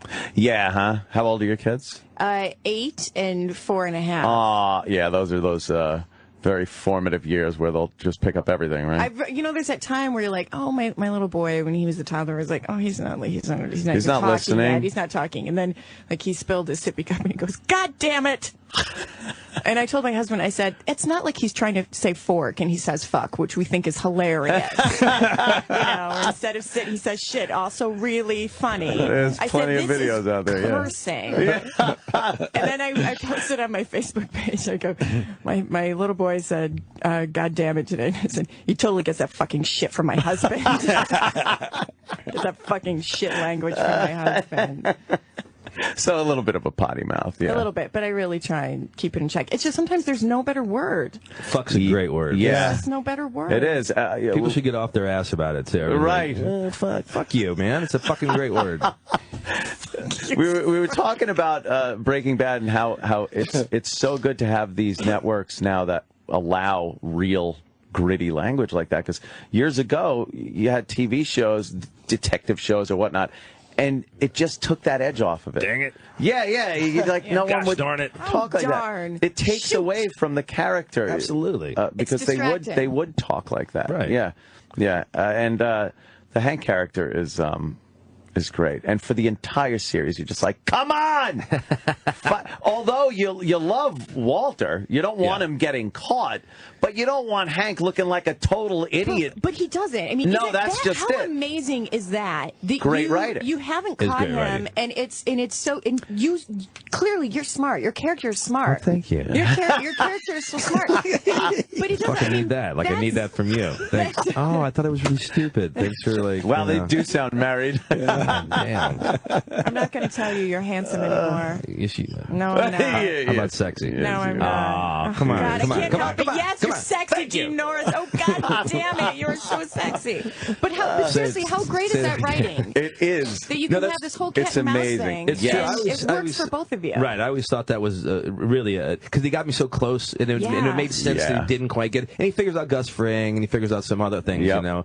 But I thought it was, and sometimes it's funny. There's one scene that's not a very popular scene, but where I'm almost kind of catching him, and Walt kind of squeals up next to me, and he kind of distracts me, and he does his little kind of Malcolm in the Middle thing. The Malcolm in the Middle He's guy. Like, hey, and I was like, wow, what the hell's this guy? You know? Yeah. But so there are times where it's funny that that Hank doesn't catch him, and other times it's serious. But I always thought it was good writing that they got, Absolutely. got him out of it. So. I do like when he pops in with that Malcolm in the Middle character every so often. It's so goofy. It is. And then when you think of how ruthless he is, it makes it that much better. Yeah. One of my favorite scenes is when you're loading up the bags in the car, and he said, "What you got in here? $1 million in cash." Yeah, right. Yeah, right. So funny. Yeah, or when you notice the WW in the first time, and he just goes, "You got me," and it's like, no, it is him. Yeah. Come on. Did you really want to be killed off in the first season to do a comedy pilot? It wasn't the first season. It was. I'll explain that. They picked up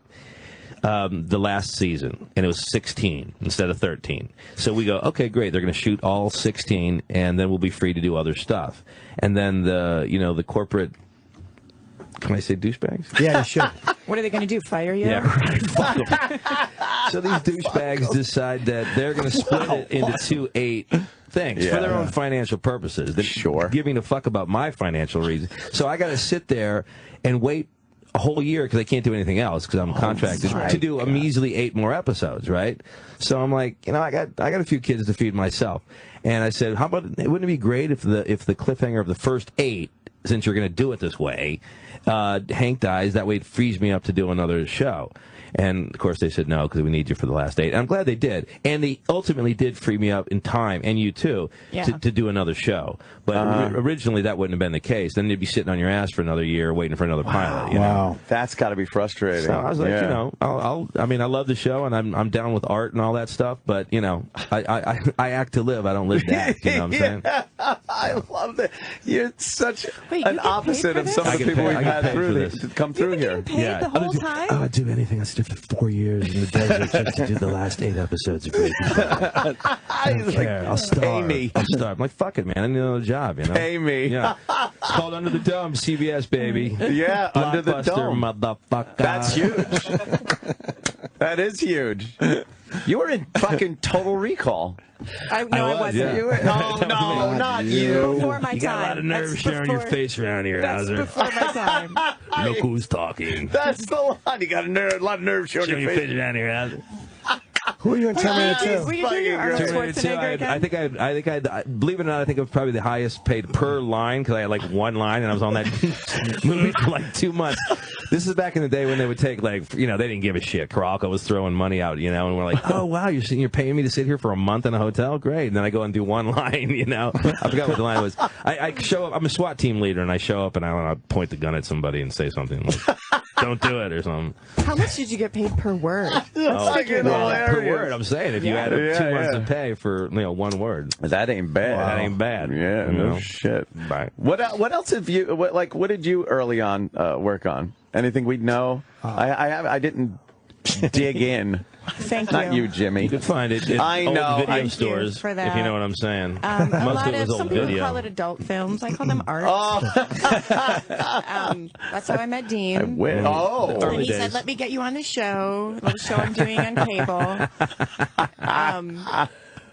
I did mostly, I did some movies, but it's smaller indie movies. I did one movie with Blythe Danner and Peter Fonda, which was really fun. Oh, wow. And then I did just a lot of drama on TV. Yeah. And it's like once you start doing drama, people see that, and then you just do more of it. But it was really fun to do. You so on that's some what I did. Lifetime movies? No. Where the husband, all of a sudden, he's the greatest guy in the world, and then, oh boy. No. And, Do you know and the what best friend always knows he was a scumbag. Right. No, I never did anything like that. But what I am disappointed I never did that show with David Caruso. NYPD? No. CSI Miami. CSI Miami. Yeah. Oh. I did NYPD Blue. Yes. The That first was before season my with time David also. Caruso. Yes. And I was ready to go. That was my first serious TV gig. And I had a contract to go for the second season. I'm like all excited, and so over the summer I hear fucking Caruso decides that he's going to quit and do movies. Jade. Ooh, That was a worked good- out for him. That was a good one. That was the worst decision. That was worse than fucking McLean Stevenson leaving MASH. That's the number. That's probably the worst decision in all. It's one of them. It's right up there. Because I was It's his right up best there. friend. So my 6 episodes I was going to do the next year was your character all of a sudden was becomes gone. irrelevant. Yeah. Yeah. Wow, and that is was a early. That was drag. early on when that mattered. And that would have. Yeah, you're probably like, well, that's it. Yeah. I'll never act again. Yeah. I'm never going to get another gig. My No, car. half the time I've been in LA, I've been on Breaking Bad. Wow. Isn't that crazy? Yeah. That's crazy. That's most of it. So really been in New Mexico. Yeah, I know. Betsy has to go. Yeah, that's. Oh, Betsy Sounds has to like I go. have to pee. You when have to say go. that. Aw, I have to go. Am Why I does my she have to bubble? go? Is it my bubbles? She's still got bubbles to pop. You're very, you're a busy girl. You're has to go. promoting. What's Where the did you get name the of the Michael J. Fox show that? Michael J. Fox show. It's called Michael J. Fox Show. Yeah. All right. We just went out there. We're like, hey, let's call it the Michael J. Fox show. This woman right here is the new Lucille Ball. I've been telling her that for the last 5 years. Yeah. You always did say that, and I, did. love and then that about you. After Michael J. Fox, it's going to be like the Betsy Brandt I show. do tell Mike, I say, for the Michael J. Fox show, I really thought it would be a lot more about me. Yeah, it should be. And it will be. Like, I want more dancing on the show because there's really no dancing You on do the that show. You do that chocolate thing where you, Yeah. when the chocolate's going by, the Lucille. Yes, Lucy's shoving the chocolate in her face. I step on the grapes. Yeah, that'd be I great. sound like, Stepping on the Bring a grapes. vat of grapes in, and I'm going to stop. And then on you it. get all And starstruck go, by celebrities. Right. Yeah. You try to break into their That's houses in good. Hollywood. I do get started. I met Linda Lavin in the kitchen of the Beverly Hilton this weekend. There's a new girl in town. I thought she had passed. Oh. She's doing a Are Broadway you show. fucking kidding me? Linda Lavin? Oh, hold on. No, I'm thinking of the other one from the one with Schneider. So you're thinking was of on the show. Are you thinking of Three's Company? Bonnie Franklin? Bonnie Franklin. Bonnie Franklin. Banana, person. Bonnie Franklin. I know. No, because I was always into the Linda Lavin, the Alice theme song that she sang. It's like, not only does she star in the show, she's singing the I didn't theme know song. She sang this theme song. Yes, she did. It's so bad. Cool. She's like all like jazz club. There's a new girl in town and she's looking good. And I'm like, what the fuck? I'll see that show. You think the guy Come on, hit me again. a fresh second face in the neighborhood?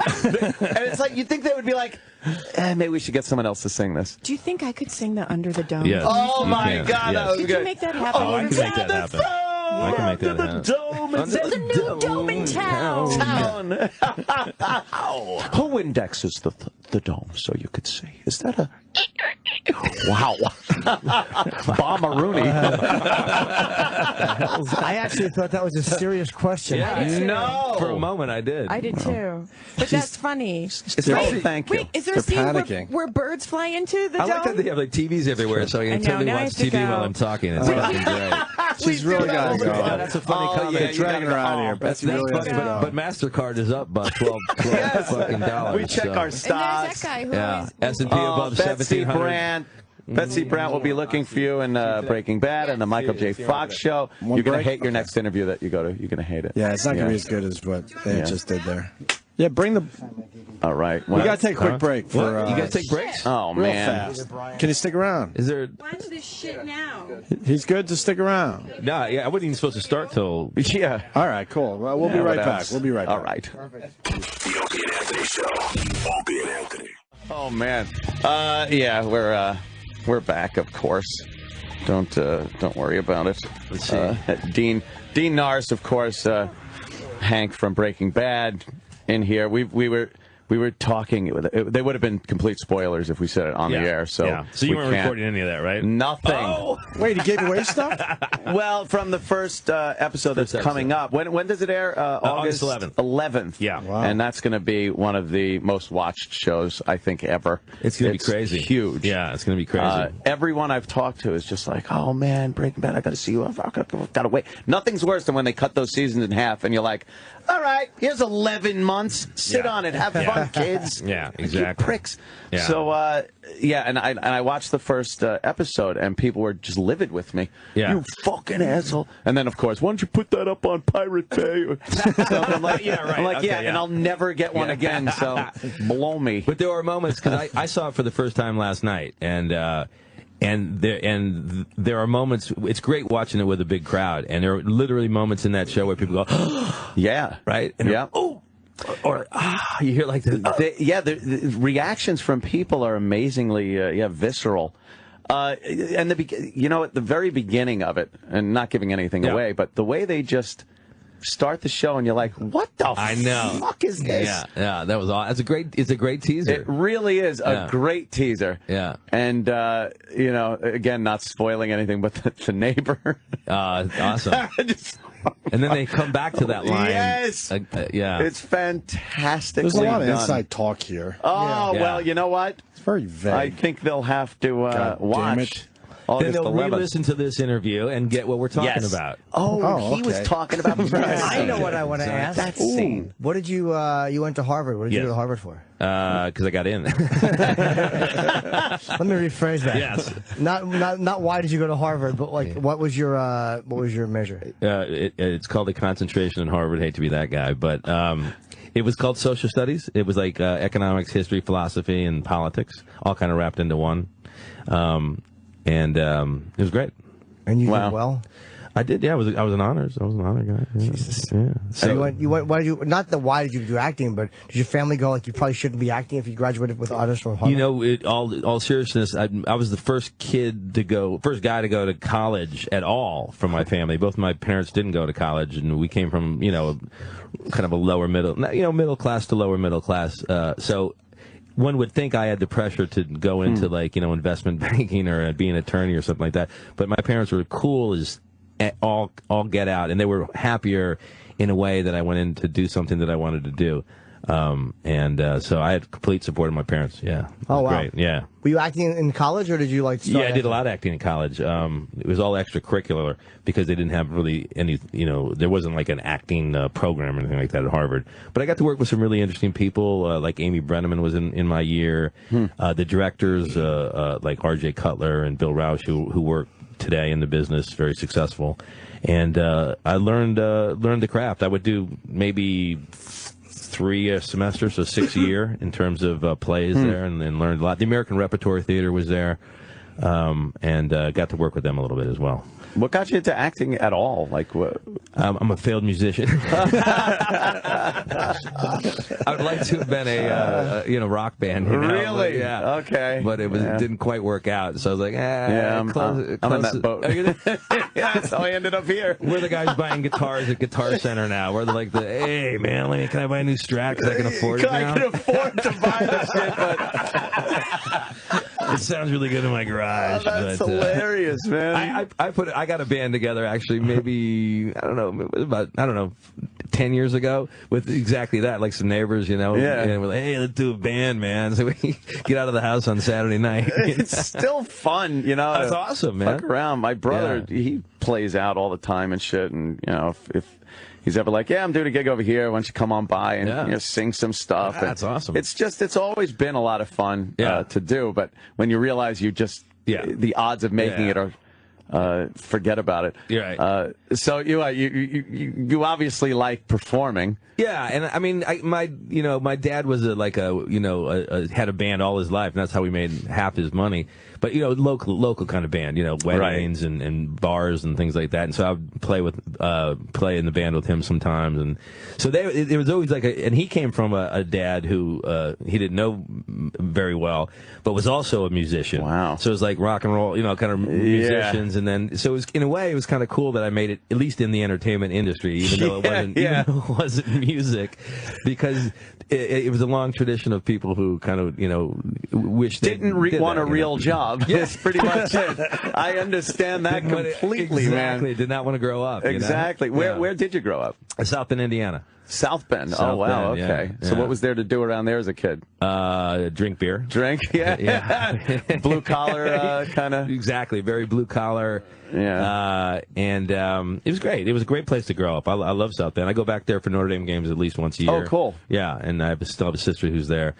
So did you have some like real shitty kind of regular jobs growing up at all? Or? Well, it was like I washed dishes at 14. Oh man, I was at the El Adobe restaurant in San Juan Capistrano, California, washing dishes at like 13. Yeah, I washed dishes hot back there, and and and I worked at. And then when I got to be an adult, I started doing waiting jobs when I was in college. Yeah, as a waiter in the summer. Oh, a waiter/actor. That's something you never hear that. Yeah. Oh yeah, there's a lot of them. Oh, literal Jimmy. It was actually when I got my first gig in LA. It was relatively soon within 5 months, and I was waiting tables. And my agent calls and says, "Hey, you got Lethal Weapon 2?" I'm like, "Oh, what does that mean? What the fuck that means? Well, here's what it means. It means X amount of times per week." Here's what it means. I was like, "What?" It was like basically 5 times per week what I was making. I said, "Are you sure?" I said, "He said, yeah, I guaranteed." So I took my little waitress thing off, waiter thing off. Said, "Hey, this hamburger goes to this table. That guy gets the steak. See you later." I'm out of here. Yep. Who were you in Lethal Weapon 2? That was a great one. I was the guy that most people remember it because I'm the guy we're playing poker and I go turn on the stereo and we get blown up. Oh yeah. But if you look back, we're in the whole we're on the whole beginning of it. We're chasing people with Mel Gibson and all that kind of stuff. Yeah. Again, this was the day when like that movie last 18 weeks. I remember this because it was like a really important number. Sure. 18 weeks I worked on that show, and I still get paid today because everyone watches Lethal. They show it again and again. Then you still get like some checks for that. Oh man, seriously, it's amazing. Yeah. God damn, that must have been pretty good though. Like finally getting a job, being able to walk away from waiting tables. Yeah, especially because the job that paid you enough that you didn't have to, and then the residuals start coming in. And then I did Hard to Kill right after that with, and then I did Total Recall. So I was like, oh, okay, this is all right. Acting's easy. I'm in. I'm in. I'm in the door. I'm officially in. What's everyone complaining about, man? I did one episode of Lost, like almost a kind of a cameo. I did like 2 scenes in it. Yeah. Oh, who did you play in Lost? I don't even fucking remember. Yeah. Some guy who'd lost his son or something, and some guy on Lost was able to try to, I don't know, I was going to see if he can connect me with him in the afterworld or some shit like that. I don't know. One of those Lost fucking storylines. Yeah, I just did it because it was like a classic show. I think I was already on Breaking Bad, and I was like, I just wanted to be on it because it's a classic show. Yeah. Actually, the director was a guy named Jack Bender, who is the executive producer and director on Under the Dome now. Oh, okay. Yeah. Oh, really? In fact, these are his. I'm wearing his shoes right now. Why? What the fuck? Yeah. You see those shoes? Yeah, I see there's paint on them. Painted because he's a painter, and like so he'd always wear them. He's a real legit painter, right? So he'd always wear them, and he has like a kind of a like scarves and shit. I'm like, fuck that shit, man. So we got drunk one night. And I literally fucking took him like this, and I ripped his shoes off. And I have them to this day. And you wear them. Shoes? I wear them. Yeah, I took his shoes right off his feet. It's amazing they fit. You know, I can't go to a sneaker store and buy fucking comfortable shoes. Yeah, it was Steal kind them of from a amazing. director. I would have worn them anyway if they didn't fit, Oh, right. but they happened to fit, and he kind of struggled, kind of drunkenly went home like barefoot. I gave him my shoes. Did you get to meet Stephen King at all? And Yeah. hang out and talk to him? Man, how's that? Yeah, that's awesome, man. Yeah. What a great guy he is, and he's a really, really down to earth and funny, and a really good guy. Yeah. He goes Under the Dome. That's his based on baby. his book. Yeah. Although we're deviating from his book, but he's cool about that, and he's down with that. So. I started the book, but I didn't finish. Like, it was great when I got through. I'm just such a bad reader now, but it was fucking excellent when I was. Because you're trying to read like 3-4 books at a clip, and I get none done, and then I just surf pornography. Every time I try to stop jerking off, I'm like, I'm going to start fucking reading. Keep your hands above the table. Right? Right. These computers don't work, do they? Are you? Do you pay attention to any critics on Twitter or Facebook or anywhere else online? I used to, like when Breaking Bad first started, because how am I doing? Yeah, how am I doing? And then it just got so much. Just you can't. If you start, I think in immortal words of either Beyonce or Rihanna, somebody never scroll down. There you go. Never scroll down, because there's always something waiting for you. There's always some dickhead who's got, sitting there jerking off in his fucking basement. Fucking Norris sucks. Fuck you, you fuck. In fact, I'm saying that right now to anybody who says shit to me on fucking fuck great. you. Fuck you. The scroll down's classic. You're so right. Because you get a few, you're like, I think I'm going to scroll a little more. Fucking awesome. And you always scroll too far. Always. I'm the best actor in the world. Right. Fuck you. Right. It always gets to the... And it negates all the good shit you just read. That's what Ben said. He says he can read like 99 great things, but he'll only remember the one bad one. Shitty one. The one shitty one. Asshole. And you know who this asshole is, just some douchebag who's making shit up. We would talk about this like so many times, whereas like years ago, could you imagine if somebody had to sit down and write a letter? Hey, Clark Gable, you suck. Yeah. It had to go in the mail, fucking stamp mail, and then it had to go through 15 levels of people. Right. If it ever got to them, it would be a miracle. Right. And now it's like any douchebag can just be like, you suck. Clark sucks. Yeah, great. They're writing that right now. Somewhere. Leave the guy alone. Yeah, you bastards. What a piss. Well, it's been great to hang out and talk to you, man. You're obviously one of my favorite shows that I watch, and just a great character. And if people, they just don't know what they're in store for. When I saw just that first episode, it sets up for an amazing conclusion of Breaking Bad. Yeah. And I'll tell you what, every one of these 8 is as impactful as the one you saw. Right. It really is. I can't wait. The one after another is like, Are there people that are real close to you that you go, all right, here's what happens? Is there one person that you've told? No. Come on. I swear. That'd be tough. That's crazy. That'd be almost impossible. Not one. Not even my wife. My wife didn't read the scripts this year either. So Does she know not to ask? At this point, it's like a CIA agent. She doesn't want to ask. She wants to watch it too, like everybody That's true else, too. I want to know, but I want to see it. Yeah. The perfect thing would be if I got every episode right now, and just watched it myself and gloated about it. Right. You get people that say like, "Hey man, how does it end?" And then literally like a split second later, they go, "No, I'm just kidding. Don't tell me." Yeah, don't tell me. Don't tell me. Yeah. So no one really wants to know, and I understand because it's a real joy to watch it unfold. It is. It's one of the most anticipated conclusions of a series ever. I think. And the great thing about it is, I think we get to go out going, "Yeah, we ended it correctly." Oh yeah. Or satisfactorily. I was saying yesterday, this show could have gone for a few more years easily without even getting old. Right. But to wrap it up in 5 seasons with the amazing writing, amazing characters, and just an amazing story arc, you can't lose. Yeah. I mean, really. It's awesome, actually, yeah. And you're on Under the Dome. When is that on? That's it's on Monday nights at 10. We're on our 6th episode already, and that's just it's a crazy show. It's it's international. We're the #1 show ever in China, U.S. show. Oh, really? Yeah, we're like in 200 countries. It's amazing, man. It's an insane concept. It's an insane concept, but it's like the highest rated show. I think there's only one show higher in like all of network TV. It's crazy. I swear to, I mean, in terms of scripted, I don't know what these reality shows are, but in terms of scripted, it's So it's like and it's great. It's obviously awesome to be on Breaking Bad and the greatness of it and all. But, Hollywood, man, you know what they fucking respect? Numbers, motherfucker. Seriously. Like, you hang out in Hollywood and Breaking Bad, they go, oh, we love your show. It's such a great show. Really. Critically acclaimed. Yeah. Now you're like, fuck you. I got fucking 3-3 in the demo, bitch. I love it, Dean. Thanks so much for coming in, man. You're amazing. I love it. Thanks, guys. Thanks. The Opie and Anthony Show on Sirius XM.